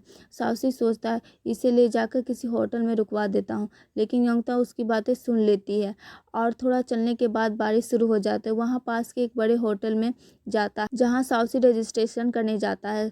यंगता फिर से एक्टिंग करती है जैसे वो वो बेहोश हो। रिसेप्शनिस्ट से साउसी कहता है गिर गई है मेरी गर्लफ्रेंड, क्या एक रूम मिल सकती है? रिसेप्शनिस्ट कहती है तो उसे उठा दीजिए, वो उठ जाएगी तो रजिस्ट्रेशन तब हो सकता है, ऐसे नहीं हो सकता है। ये सुनकर साउसी बाहर चला जाता है। यंगताओ अभी भी एक्टिंग कर रही होती है जैसे बेहोश है। साउसी फिर उसे उठाकर सीधे घर ले जाता है। साउसी मुझे एक सपना आया था, उसमें किसी ने बोला कि मैं तुम्हारी गर्लफ्रेंड हूँ। वो कौन था? क्या तुम ही थे? यंगता मजाक करने लगती है। साउसी देखता उसे और कहता है पता नहीं सपने में तुम सब कुछ उल्टा देखती हो। तुमने उस वक्त गर्लफ्रेंड कहा था या बॉयफ्रेंड? यंगता पूछती है। साउसी बोलता है चुप रहो, अगर उठ गई हो तो नीचे उतर के वॉक करो। यंगता कहती है मुझे चक्कर आ रहा है, मैं चल नहीं सकती। यंगता फिर बोलती मुझे मेकअप करने आ गया है, मेरी सीनियर ने सिखाया है। तुझे पता है मैं अच्छी तरह से मेकअप करती हूँ लेकिन लिपस्टिक और हील कभी नहीं पहनती, इसका रीज़न है तू। यंगताओ अपने बारे में बताना शुरू करती है और वो सुनते रहते। दोनों घर के अंदर आ जाते हैं। यंगताओ जाकर बेड पे बैठ जाती है, बहुत ही टायर्ड लगती है। साउसी उसे देखता है और सोचता है कि उसे पानी चाहिए और वो जल्दी सा पानी लाने चला जाता है। यंगताओ मिरर के सामने जाकर देखती है, बहुत ही थकी हुई लगती है। साउसी वापस आता है वाटर लेके, उसे गर्म करके यंगताओ को देखता है और यंगताओ बोलती मुझे बहुत गर्मी लग रही है, मुझे अभी नहाना है। ठीक है थोड़ा रुक जाओ कहकर साउसी वापस बाहर निकल जाता है। थोड़ी देर बाद यंगताओ जाकर देखती है कॉमन बाथरूम ही है और एक बाथ ट्यूब भी है। साउसी उस बाथ ट्यूब को बिल्कुल क्लीन करके साफ सुथरा कर दिया है। यंगताओ आकर कहती है मैं नहा रही हूँ, तू बाहर जाओ। साउसी बाहर जाने लगता है। यंगताओ चेक करती है तो बाथरूम का डोर सही से बंद नहीं हो रहा है। वो कहती है सुनो ये दरवाज़ा काम नहीं कर रहा। साउसी कहता है मैं किसी को बुलाऊं क्या रिपेयर करने के लिए? यंगताओ कहती है उसमें बहुत टाइम लग जाएगा, मुझे तो अभी नहाना है, तू कहीं मत जा, यहीं बाहर रुक। मैं यहीं रुकता हूँ, तू जितना टाइम चाहे नहा ले। साउसी ऐसा बोलता है और बाहर रुक जाता है। जब यंगताओ नहा रही होती है तब पूछती है साउसी तुम यहीं हो ना? साउसी बोलता है मैं यहीं हूँ। 1 मिनट बाद यंगताओ पूछती है साउसी तू यहीं है ना? बोला ना मैं यहीं हूँ, कहीं नहीं गया हूँ, ये साउसी बोलता है। इतना सुनकर यंगताओ रो पड़ती है, उसका दिल भर आता है, अंदर से जोर जोर से रोने लगती है। उसका दर्द बर्दाश्त नहीं होता। साउसी बाहर शान से बैठा हुआ रहता है। थोड़ी देर बाद यंगताओ नहाकर बाहर निकलती है। तेरा बॉडी वॉश की स्मेल बहुत अच्छी थी, ठीक है अब तू जाकर नहा ले, यह कहकर यंगताओ उसे भेजती है। साउसी चला जाता है नहाने के लिए। नहा कर आता है ही उसका चेहरा देखकर यंगताओ बोलती है बिल्कुल वैसे ही लग रहे हो जैसे स्कूल में लगते हो, सिर्फ 2 साल ही तो बीते। साउसी बोलता है मैं अब वैसा नहीं रहा। यंगताओ बोलती है बड़े लोगों की तरह मत बोल, मेरे पास आ और सच बता तू कहाँ गया था इन 2 सालों में, क्या हुआ था? साउसी कंफ्यूज हो जाता है और वहाँ से जाने की कोशिश करता है। यंगताओ बोलती मत जा, बताओ ना क्या हुआ। साउसी वापस आकर कहता है कितनी देर तक घूमोगी, तुम्हें थकान नहीं हो रही है क्या? यंगताओ बेडशीट को फोल्ड करके उससे बीच में डिवाइड बना देती है और उस तरफ सो जाती है। साउसी उसके पास आकर बैठ जाता है। सिर्फ एक ही पिलो होता है। यंगताओ उस पिलो को लेकर अपने सर के नीचे रख देती है और साउसी पिलो के बिना सो जाता है। पास में रखे एक छोटे कपड़े को सर के नीचे रख लेता है। साउसी कुछ उदास लगता है, उससे रोने जैसा आवाज़ आता है तो यंगताओ सुन लेती है। यंगताओ कहती है मुझे टेंशन हो रहा था, अब बिल्कुल टेंशन नहीं हो रहा, हम घर आ गए हैं, तुम्हें अच्छी नींद आएगी। कल जब तुम घर पर नहीं थे मुझे नींद ही नहीं आ रही थी। साउसी कहता है ये घर नहीं है, मुझे पता है, सिर्फ सोने के लिए एक जगह है, जहां हम सेफ फील कर रहे हैं वही घर होता है। यंगताओ बोलती है मैं अब सो रही हूँ, जब भी आंखें खोलूँ तुम मेरे सामने होने चाहिए। फिर कुछ टाइम बाद साउसी नींद में कहता है मुझे छोड़ के मत जाओ, मुझे बहुत पेन हो रहा है। यंगताओ उसका हाथ पकड़ लेती है। वो देखती है साउसी के हाथ में छोटे छोटे जलने के निशान हैं। यंगताओ उसे पूछती है बहुत दर्द हुआ था क्या नींद में ही? साउसी कहता है बहुत ज़्यादा। यंगताओ बोलती है मैं यहीं हूँ, ये कोई सपना नहीं है। साउसी आंखें खोल लेता है, सामने यंगताओ को देखकर शौक हो जाता है। क्या हुआ? यंगताओ पूछती है। साउसी कहता है एक बुरा सपना था। यंगताओ बोलती है झूठ मत बोलो, मुझे सच बताओ। यंगताओ याद दिलाती है 2 साल पहले मैंने तुमसे वादा लिया था, तुम मुझे कभी नहीं भूलोगे, तो फिर मुझे क्यों दूर कर रहे हो? साउसी चुप रहता है। यंगताओ उसका हाथ लेकर उसके दिल के धड़कन महसूस करवाती है। साउसी शौक होकर उसे देखता है। यंगताओ की आंखों से आंसू गिरने लग जाता है। फिर साउसी वहाँ से निकल जाता है। यंगताओ रोती है और कहती है मुझे समझ नहीं आ रहा है मैं क्या करूँ। वो बाहर जाती है और देखती है साउसी सीढ़ियों पर बैठा है। यंगताओ उससे पूछती है क्या प्रॉब्लम है तुम्हारी, और कहती है तुम्हारे भाई और भाभी भी इसी शहर में है ना, उनसे मिलना चाहती हो, उन्होंने ही मुझे शूज़ और लिपस्टिक सिलेक्ट करके दी थी ना। साउसी कहता है तुम्हें उससे मिलने की ज़रूरत नहीं है, मैं उनके कांटेक्ट में नहीं हूँ, तुम अपनी सिटी चली जाओ। यंगताओ कहती है तुम मुझे कितनी बार दूर करोगे, क्या तुम बताओगे या नहीं। साउसी कहता है मैं जो तुमसे बात बोलना चाहता हूँ उसे कहने की हिम्मत नहीं है मेरे पास, तुम जाओ और रेस्ट करो। यंगताओ गुस्सा हो जाती, कितना वक्त और चुप रहोगे, उसी टाइम भी तुमने मुझे कुछ नहीं बताया और अब भी वही कर रहे हो। वो कहती है लाइफ पजल नहीं है जहाँ हमें परफेक्ट सोल्यूशन मिल जाए, हमें अपनों के साथ मिलकर मुश्किलें सॉल्व करनी चाहिए। साउसी चुप रहता है। यंगताओ कहती है ठीक है मैं जा रही हूँ तुझे छोड़कर, और रूम के अंदर चली जाती है और पैकिंग स्टार्ट कर देती है और उसके सामने से निकल जाती है एक टैक्सी पे बैठ के। साउसी देखता है ये सब। जब टैक्सी जाने लगती है साउसी उसके पीछे दौड़ता है बट वो टैक्सी निकल जाती है। फिर साइड में साउसी खड़ा होकर रिग्रेट कर रहा होता है, तभी यंगताओ आ जाती है और कहती है मैंने देखा तुझे दौड़ते हुए, मैं तुम्हें छोड़ने वाली नहीं हूँ, तुम भी प्लीज़ मुझे मत छोड़ो। साउसी उसे ज़ोर से गले लगा लेता है और कहता है मैं तुम्हारे बिना जी नहीं सकता। यंगताओ कहती है मैं तुम्हारी ऑफिशियली गर्लफ्रेंड हूँ ना। अब दोनों रो रहे होते हैं। साउसी कहता है कल चलते हैं डेट पे। दोनों साथ में खुश हो जाते हैं, फिर एक साथ वो लोग डेट पे जाते हैं। फिर यंगताओ पूछती है ये 2 साल में क्या हुआ। साउसी कहता है मैं जब शहर गया था सब कुछ हार गया, पापा मम्मी ने प्रॉपर्टी बेच दी और उनका डिवोर्स हो गया। मैं कज़न के पास आ गया, उन्होंने कहा था कि मैं पढ़ाऊँगा पर उनका भी एक्सीडेंट हो गया, मेडिकल बिल के पैसे नहीं थे तो उन्होंने अपना घर बेच दिया। यंगताओ सुन के शौक हो जाती है। साउसी कहता है उनकी हेल्प करने के लिए मैंने जॉब स्टार्ट कर दिया और कैसे कैसे करके कॉलेज ज्वाइन किया, छोटी मोटी जगह रहना शुरू कर दिया, हर वक्त तुम्हें भूलने की कोशिश की लेकिन नहीं भुला पाया। पर 2 साल पहले जब मैं तुझसे बात करना बंद कर दिया था तब मैं यहाँ इस व्हील पे आया था। इस व्हील में जब कपल टॉप पे जाते हैं और किस करते हैं तो उनका प्यार कभी नहीं टूटेगा, ऐसा एक ट्रेडिशन है। मैं इस व्हील पे जाकर बहुत रोया था, मुझे लगा मैं तुमसे कभी नहीं मिलूँगा, तुम्हारे बिना कैसे जीऊँगा ये सोच रहा था। साउसी की बात सुन के यंगताओ इमोशनल हो जाती है। वो उसे जॉइंट व्हील को देखकर कहती है इनफ, रोना बंद करो, जाके यंगताओ को फ़ोन करो, वो तुझे डांटेगी बस इतना ही, उसके बाद कोई प्रॉब्लम नहीं होगी, चाहे 2 साल बाद भी कॉल करेगा वो तुझे एक्सेप्ट करेगी, समझ में आया या नहीं बुद्धू। ऐसे कहकर वो साउसी को भी डांटने लगती है। साउसी मुस्कुराने लगता है, फिर कहता है मुझे लगता है मुझे सनराइज़ देखना है। यंगताओ बोलती है चलो चलो देखते हैं, थोड़ा टाइम साथ बिताते हैं। दोनों सनसेट देखने जाते हैं। यंगताओ और साउसी वहाँ पहुँचते थोड़ा रोमांटिक माहौल होता है। फिर यंगताओ साउसी के पास जाकर कहती है तेरे बाल, आँख, नाक, मुंह, दिल, धड़कन, तेरी बॉडी, तेरी जान सब मेरा है। और साउसी उसे गले लगा लेता है। यंगताओ बोलती है कि मुझे छोड़कर मत जाना कभी। ये साउसी बोलता है नहीं जाऊँगा। यंगताओ बोलती है रुक मैं रिकॉर्ड करूँगी। फिर से साउसी बोलता है चाहे कितनी भी फाइनेंशियल या मेंटल प्रॉब्लम आए, जब तक यंगताओ मेरे साथ है मैं कभी उसे छोड़कर नहीं जाऊँगा। यंगताओ बोलती ये भी बोल चाहे इज्जत सामान सब चला जाए तू मुझे कभी नहीं छोड़ेगा। थोड़ी देर बाद दोनों चुपचाप होकर सनराइज़ देखते हैं। फिर दोनों बस से कहीं जा रहे होते। उनकी भाभी कॉल करके कहती है जल्दी आओ। साउसी दोनों भाग के आ जाते हैं। भाई हॉस्पिटल से भाग चुके होते, सब परेशान हो जाते हैं। बाद में पता चलता है भाई उनके घर का एड्रेस पूछकर वहां चले गए हैं। वहां पहुंचकर कहते हैं मेरा घर, मेरी इज्जत सब कुछ चला गया है, अब मेरे पास कुछ नहीं बचा, मेरी फैमिली तक परेशानी में है। अब भाभी कहती है पर आप हो ना, आपके साथ ही हमारी फैमिली कंप्लीट है। दोनों रो पड़ते हैं। साउसी दूर से देख रहा होता है। यंगताओ कहती है चलो यहाँ से चलते हैं। दोनों एक रेस्टोरेंट पे जाते हैं। यंगताओ बियर ऑर्डर करती है। साउसी मना करता है पर फिर कहता है थोड़ा ठीक है आज। साउसी कहता है तू क्या डरती है कि मैं भी भाई की तरह बन जाऊँ। यंगताओ कहती है जिंदगी का डिसीज़न हम लेते हैं, जिंदगी नहीं।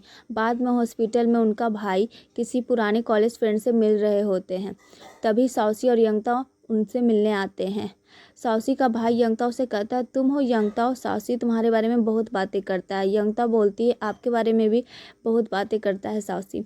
फिर फ्रेंड साउसी से कहता है अगर तुझे जॉब चाहिए तो बता देना, मैं हेल्प करूँगा। फिर साउसी और यंगताओ बाहर पानी लेने जाते हैं, तभी वही आदमी अपने फ़ोन निकालता है और फ़ोन पे कहता है वो आदमी तो टोटली बेस्ट है पर उसकी बीवी तो बहुत सुंदर है, आज भी बिल्कुल वैसी ही लगती है।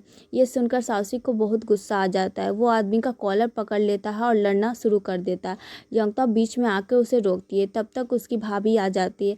मत मार उसे साउसी, और उसे खुद मारने लगती है। वो आदमी वहाँ से भाग जाता है। भाभी फिर साउसी को डांटने लगती है, आगे से किसी को भी मत मारना। साउसी के गले में फाइट की वजह से चोट लग जाती है। यंगता उसके गले में बैंडेज लगाती है और कहती है, तू गलत नहीं है, तू सब कुछ सही कर रहा है, टेंशन मत ले। तू मेरी हर कमी को देख चुकी है। तुझे लगता है ऐसे गंदे इंसान से तू प्यार कर सकती है? साउसी पूछता है। यंगता कहती है, इस दुनिया में कोई भी परफेक्ट नहीं है। ये तेरी कमी अब सामने आई है, पहले भी थी। हम सब अपनी कमियां छुपा के जी रहे होते हैं। अब तू मेरे सामने खुल गया, इसलिए मुझे तेरी ये कमी भी पसंद है। तभी एक फ़ोन कॉल आता है। कौन है? यंगता पूछती है। भाभी ये कहता है, आज अचानक से एक होटल रूम में बुक करके हमें डिनर के लिए बुलाई है। बड़ा होटल क्यों बुलाया गया ये समझ में नहीं आ रहा। तीनों एक साथ जा रहे होते। इतने बड़े होटल में भी रूम अलग बुक किया होता है। उसकी भाभी महंगे महंगे डिश ऑर्डर करने लगती है। यंगता को तो कुछ समझ में नहीं आ रहा होता। भाभी कहती है, साउसी क्या हुआ? तुम हमें ये तो नहीं कहना चाहते कि हमारे पास इतने पैसे नहीं है? मुझे ऐसा लग रहा है कि जैसे मैं पागल हो जाऊंगी अगर मैं आज तुम दोनों को बुलाकर खाना नहीं खिलाती। तो शायद मैं पागल पक्का हो जाती। मैंने कितनी किताबें पढ़ी, कितनी कहानियाँ देखी, लेकिन ऐसे मुश्किल पल कभी नहीं अपनी ज़िंदगी में देखी।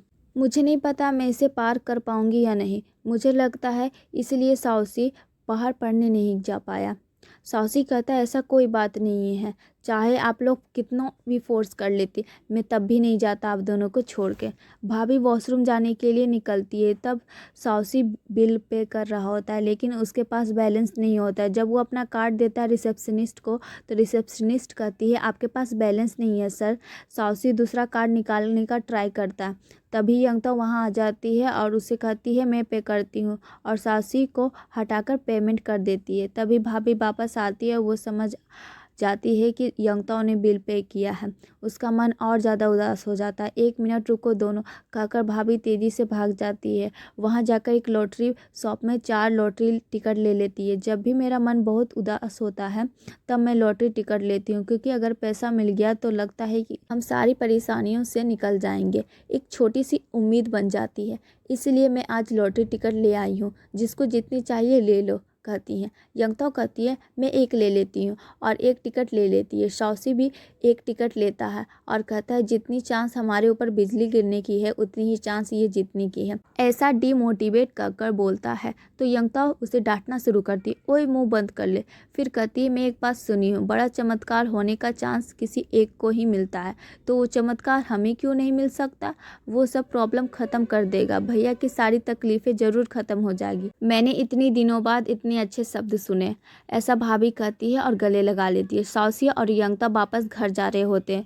तभी वो लोग लॉटरी का नंबर चेक कर रहे होते हैं, लेकिन सिर्फ पहले के 3 नंबर ही करेक्ट होते हैं आउट ऑफ 5। अरे 3 नंबर तो करेक्ट निकले, उसके लिए भी कुछ पैसे मिलते हैं, तो चलो उस पैसे को ले लेते हैं। ऐसा सोचकर अगले दिन सुबह ही हमारी यंगता और साउसी उस प्राइज मनी को लेने चले जाते हैं। तब यंगता कहती है, ये पैसे बहुत लकी हैं, मेरे लॉटरी पे ही निकले हैं। इसे मैं इस सिटी जाने से पहले पूरे खर्च करके जाऊंगी। सबसे पहले हम क्या खरीदेंगे पता है? यंगता कहती है, Ray-1 के एक कूलिंग ग्लासेस, वो एक खास आदमी के लिए है। कौन? साउसी पूछता है। यू के लिए है, यंगता कहती है। यू का नाम सुनते ही साउसी का चेहरा हल्का सा बदल जाता। हाँ, उसके लिए ही है, चलो चलते हैं, खरीदते हैं। ऐसा बोलकर यंगता वहाँ से निकल जाती है। तो और साउसी ग्लासेस के शॉप पे जाते हैं, ग्लासेस चूज कर रहे होते हैं। यंगता हर एक चश्मा साउसी को पहना के ट्राई करवा रही है।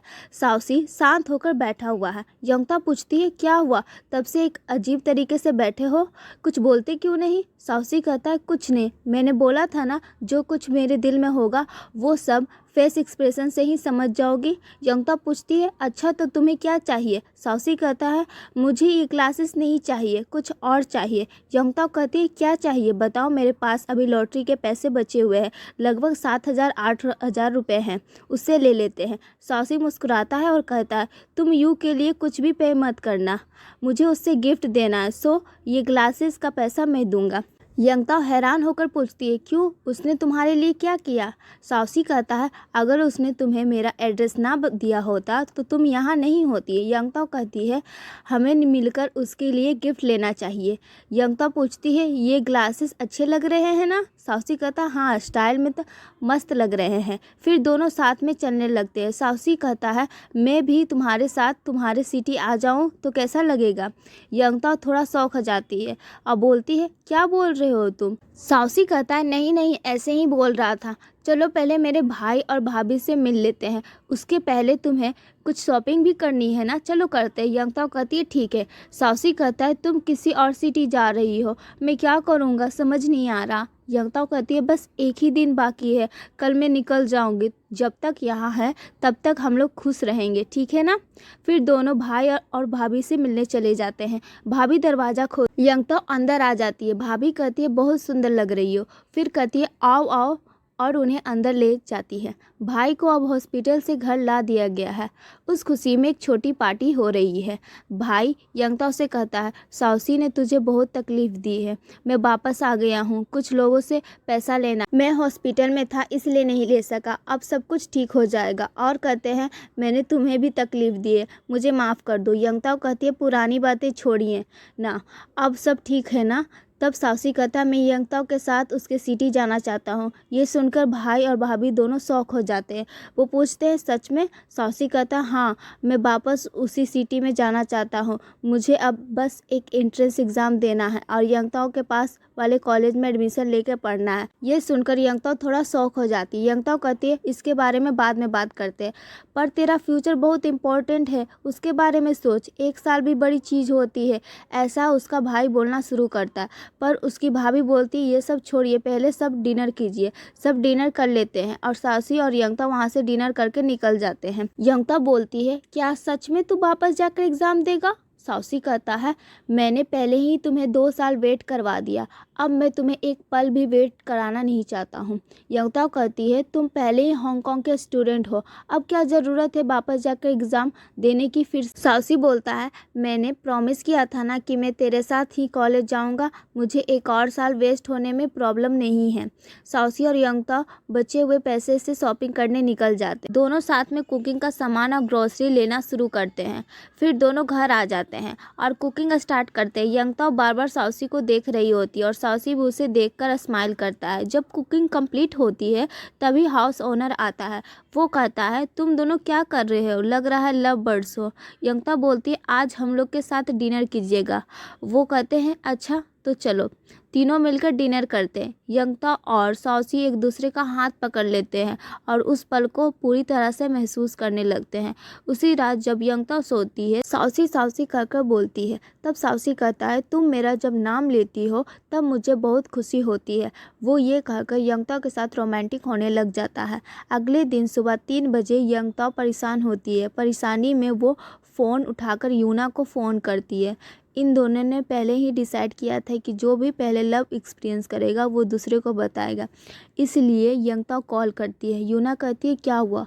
यंगताओ कहती है, हमने प्रॉमिस किया था ना, इसलिए बताने के लिए मैंने कॉल किया है। मैं खुश हूँ या उदास मुझे खुद ही नहीं पता, लेकिन जब मैं रास्ते में कपल को देखती हूँ मुझे लगता है कि उनके बीच कोई सीक्रेट छुपा होता है और अब लगता है कि वो सीक्रेट मेरे पास भी आ गया है। यूना कहती है, तुझे तो मुझसे पहले ही सीक्रेट मिल गया है, पर मुझे ये सीक्रेट से डर लगता है।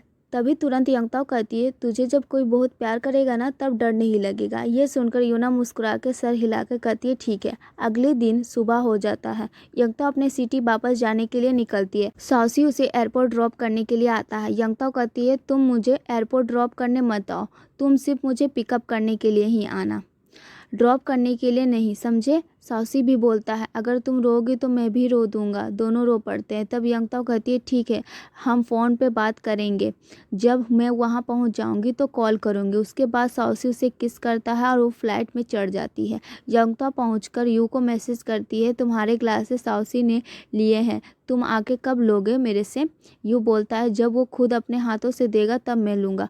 वहाँ यूना का बिजनेस धीरे धीरे ग्रो कर रहा होता है, इसलिए उसके पापा खुश होते हैं। दोसांग की माँ और उसके पापा मिलकर एक शॉप चला रहे होते हैं। जब वो दोनों किसी शॉप में ऑर्डर प्लेस कर रहे होते हैं तभी यंगताओ का एक फ़ोटो आता है। वो फ़ोटो खोल देते हैं। फ़ोटो में साउसी और यंगताओ दोनों साथ होते हैं। तो यूना के पापा पूछते हैं, क्या ये दोनों फिर से मिल गए हैं क्या? यूना कहती है, हाँ पापा, जो आप सोच रहे हैं वही है, दोनों वापस मिल चुके हैं। तब उसके पापा पूछते हैं, तो तुम कब बॉयफ्रेंड बनाओगे? यूना कहती है, अभी तो बिजनेस से पैसे आना शुरू हुए हैं, मैं जल्दी से एक कार खरीदने वाली हूँ, उसमें आपको, आंटी को और मेरे फ्रेंड को लेकर लॉन्ग ड्राइव पर जाने वाली हूँ, बस यही मेरा सपना है। वहाँ साउसी और यंगताओ रोज़ वीडियो कॉल पे बात करने लगते हैं। एक दिन यंगताओ वीडियो कॉल करती है लेकिन साउसी कॉल नहीं उठाता। फिर वो फ़ोन कॉल भी करती है, वो भी साउसी नहीं उठाता। यंगताओ घबरा जाती है लेकिन एक पॉइंट पे साउसी कॉल अटेंड करता है। यंगताओ गुस्से में उसे चिल्लाने लगती है, कहाँ चले गए थे, क्यों बिना बताए चले गए और वीडियो कॉल भी अटेंड नहीं किया? साउसी कहता है, सॉरी यंगताओ, मैं थोड़ा बाहर गया था, तुमसे कहना था लेकिन कह नहीं पाया। तुम डर गई थी क्या कि मैं वापस नहीं आऊँगा? यंगताओ गुस्से में कहती है, इतनी हिम्मत कहाँ से आए कि ये सब बोल रहे हो? तुम माफ़ी मांगोगी या नहीं? सासी तुरंत कहता है, सॉरी सॉरी। फिर कहता है, आज तुम इंटर्नशिप में टीचर बनी थी ना, तो कौन सी कहानी सुनाई? यंगताओ मुस्कुराते हुए कहती है, हाँ एक कहानी सुनाई, एक खिड़की के बारे में जिसमें से एक नेवला हर चीज़ देखता था। मैंने बच्चों को कहा, अपने हाथों से खिड़की बनाओ छोटी सी और उसमें से देखो, यही है तुम्हारी दुनिया की खिड़की। साउसी पूछता है, उस नेवले को जो चाहिए उस खिड़की से मिल जाता है ना, तो अब तुम्हें क्या चाहिए? यंगताओ ब्लश करके कहती है, मुझे सिर्फ साउसी चाहिए। साउसी कहता है, तो अपनी खिड़की खोलो और देख लो जो चाहिए वो मिलता है या नहीं। तभी अपने हाथों से खिड़की बनाती और देखती है। बाहर साउसी खड़ा होता है, वो भी हाथ से खिड़की बना के यंगताओ को देख रहा होता है। दोनों एक दूसरे को देखकर मुस्कुराते हैं। 5 साल बाद यंगताओ उठती है, फ्रेश स्मेल के साथ हॉल में जाती है। देखती है कि साउसी ब्रेकफास्ट टेबल रेडी कर रहा होता है। बड़ी सी हाउस में वो दोनों अब साथ में रहते हैं। यंगताओ पीछे से गले लगाती है साउसी को। साउसी कहता है, मैडम इतनी जल्दी उठ गई क्यों? थोड़ा और रेस्ट कर लेती। साउसी ऑफिस जाने के लिए तैयार होता है। यंगताओ उसके लिए जल्दी सैंडविच और जूस रेडी करती है। साउसी कहता है, रात में वापस आ जाऊंगा। उसके बाद यंगताओ वेन्यू चेक करने यूना के साथ चली जाती है। यूना मजाक करती है, साउसी भूल गया ना कि आज वेन्यू देखने था? यंगताओ कहती है, हाँ चलो कोई बात नहीं, तू है ना मेरे साथ। फिर वो दोनों शादी वेन्यू देखने चले जाते हैं। उसके बाद यंगताओ यूना से कहती है, साउसी बहुत केयर करता है मेरी, सुबह सुबह मुझे ब्रेकफास्ट बना के देता है, कुकिंग की तो रिस्पॉन्सिबिलिटी उसी की है। यूना मजाक करती है, तो कुकिंग पसंद है, मतलब साउसी को तुम पसंद हो। शाम को साउसी के पास उसका फ्रेंड आता है, उसका वीडियो कंपनी होता है, वो फाइनेंस मांगता है। बॉस उसे चीट करने का प्लान बनाते लेकिन साउसी को पसंद नहीं आता। दूसरी तरफ यंगताओ साउसी के डैड से वीडियो कॉल पे बात करती है। साउसी रूम में आता है, एक ऑकवर्ड साइलेंस होता है और साउसी बोलता है, कैसे डैड? तो अंकल बोलते हैं, ठीक हूँ। साउसी बोलता है, डैड मुझे कुकिंग करना है तो जाता हूँ। साउसी के डैड बोलते हैं, अच्छे से कुकिंग करना और यंगताओ को अच्छी अच्छी डिशेस बनाकर खिलाना। थोड़ी देर बाद यंगताओ किचन में जाकर साउसी की हेल्प करती है। दोनों डिनर कर रहे होते तभी डोरबेल बजती है। एक टीचर एक कार्ड और बुकेट भेजा हुआ रहता है बेस्ट टीचर के लिए। यंगताओ पूछती है, आज क्या दिन है? साउसी कहता है, 6000 दिन हो गए जब हम मिले थे, ये 16 साल हो गए। यंगताओ याद दिलाती है साउसी कि तुम्ही को जल्दी शादी करनी थी, आज जब वेन्यू देखना था तो भूल गए। साउसी घबराता है, सॉरी सॉरी, आज तो वेन्यू देखने जाना था लेकिन काम में बिजी था। अगले दिन यंगताओ स्कूल जाती है। अब वो एक एलिमेंट्री टीचर है। एक छोटा बच्चा ले जो बहुत ही शांत और डरपोक होता है, उसको यंगताओ प्यार से संभालती है। स्कूल एंड होने के बाद एक औरत आती है और वो औरत कोई नहीं, सामिन होती है। ले को पिक करने आती है। यंगताओ पूछती है, तुम्हारा बेटा है? वो कहती है, मेरा बेटा नहीं है, मेरे बॉस का बेटा है। यंगताओ हेल्प करती है और ले को संभाल के कार तक ले जाती है और साउमिन इम्प्रेस्ड हो जाती है और कहती है, साउसी ने तुम्हें ठीक ही चुना है। शाम को साउसी कुकिंग कर रहा होता है तभी टीवी पे न्यूज़ आता है, एक एरोप्लेन में एक्सीडेंट होने वाला था लेकिन सब सेफ हैं। सब दोस्त मिलते हैं, बीच जाकर फायरवर्क शो करते हैं, सब इंजॉय कर रहे होते हैं। यू साउसी को एक गिफ्ट देता है, पुराना हाफ मिसिंग लेटर जो यंगताओ ने लिखा था। यूना यू को प्रपोज करती है, जब भी मैं एरोप्लेन देखती हूँ मैं सोचती हूँ तुम उसमें हो और हमेशा ऊपर देखती हूँ और तुम्हें याद करती हूँ। यू स्माइल करता और एक्सेप्ट कर लेता है। फिर सब फायरवर्क देखते हैं। हैप्पी एंडिंग वाइब्स आती है। Next day stock market crash होने की न्यूज़ आ जाती है। यंगता घबरा जाती है। सौमिन बताती है कि साउसी की कंपनी का बॉस अरेस्ट हो गया और अब साउसी को सब मिलकर ढूंढ रहे हैं। यंगता डर जाती है, तुरंत घर जाती है और साउसी को गले लगाती है और कहती है सब कुछ ठीक हो जाएगा। तो साउसी बोलता है क्या हुआ यंगता? यंगता बोलती है मुझे सब पता चल गया, स्टॉक मार्केट गिर चुका है। तब साउसी कहता है मुझे पहले से ही पता था कि ये सब होगा, तो मैंने पहले ही रिज़ाइन कर चुका है और अपने सारे शेयर भी बेच दिए हैं। यंगता गुस्सा हो जाती है, तुमने मुझे बताया भी नहीं। साउसी कहता है आज एक और बात करना है। वो डायमंड रिंग निकालता है और कहता है शादी करोगी मुझसे? यंगता कहती है मैं तो ऑलरेडी तुम्हारे साथ ज़िंदगी बिता रही हूँ। साउसी बोलता है ऐसे नहीं, ऑब्वियसली बोलो। यंगता बोलती है हाँ, जल्दी से रिंग पहना दो। तो साउसी रिंग पहना देता है। नेक्स्ट डे वो दोनों यंगता के पेरेंट्स के पास जाते हैं। यंगता उन्हें रिंग दिखाती है। थोड़ा इमोशनल हो जाते हैं वो लोग। साउसी बोलता है शादी से पहले क्या मैं आप दोनों को मम्मी पापा बोल सकता हूँ? और वो दोनों बोलते हैं हाँ, और साउसी उन्हें मम्मी पापा कहकर चाय सर्व करता है। एंड में साउसी यंगता के लिए इमोशनल लेटर लिखता है। 16 साल की यंगताओं के लिए 25 साल का साउसी लिख रहा है, थोड़ा लेट हो गया पर हम दोनों साथ हैं। और फिर हमें बेडिंग दिखाया जाता है। यंगताओं बेडिंग ड्रेस में साउसी की तरफ आ रही है। दोनों रिंग एक्सचेंज करते हैं, हस्बैंड वाइफ बन जाते हैं। एक प्यारी सी किस के साथ ये सीरीज़ एंड होती है। वीडियो को लाइक कीजिए, चैनल को सब्सक्राइब कीजिए और बेल आइकन दबाना भूलिएगा मत। Thank you for watching.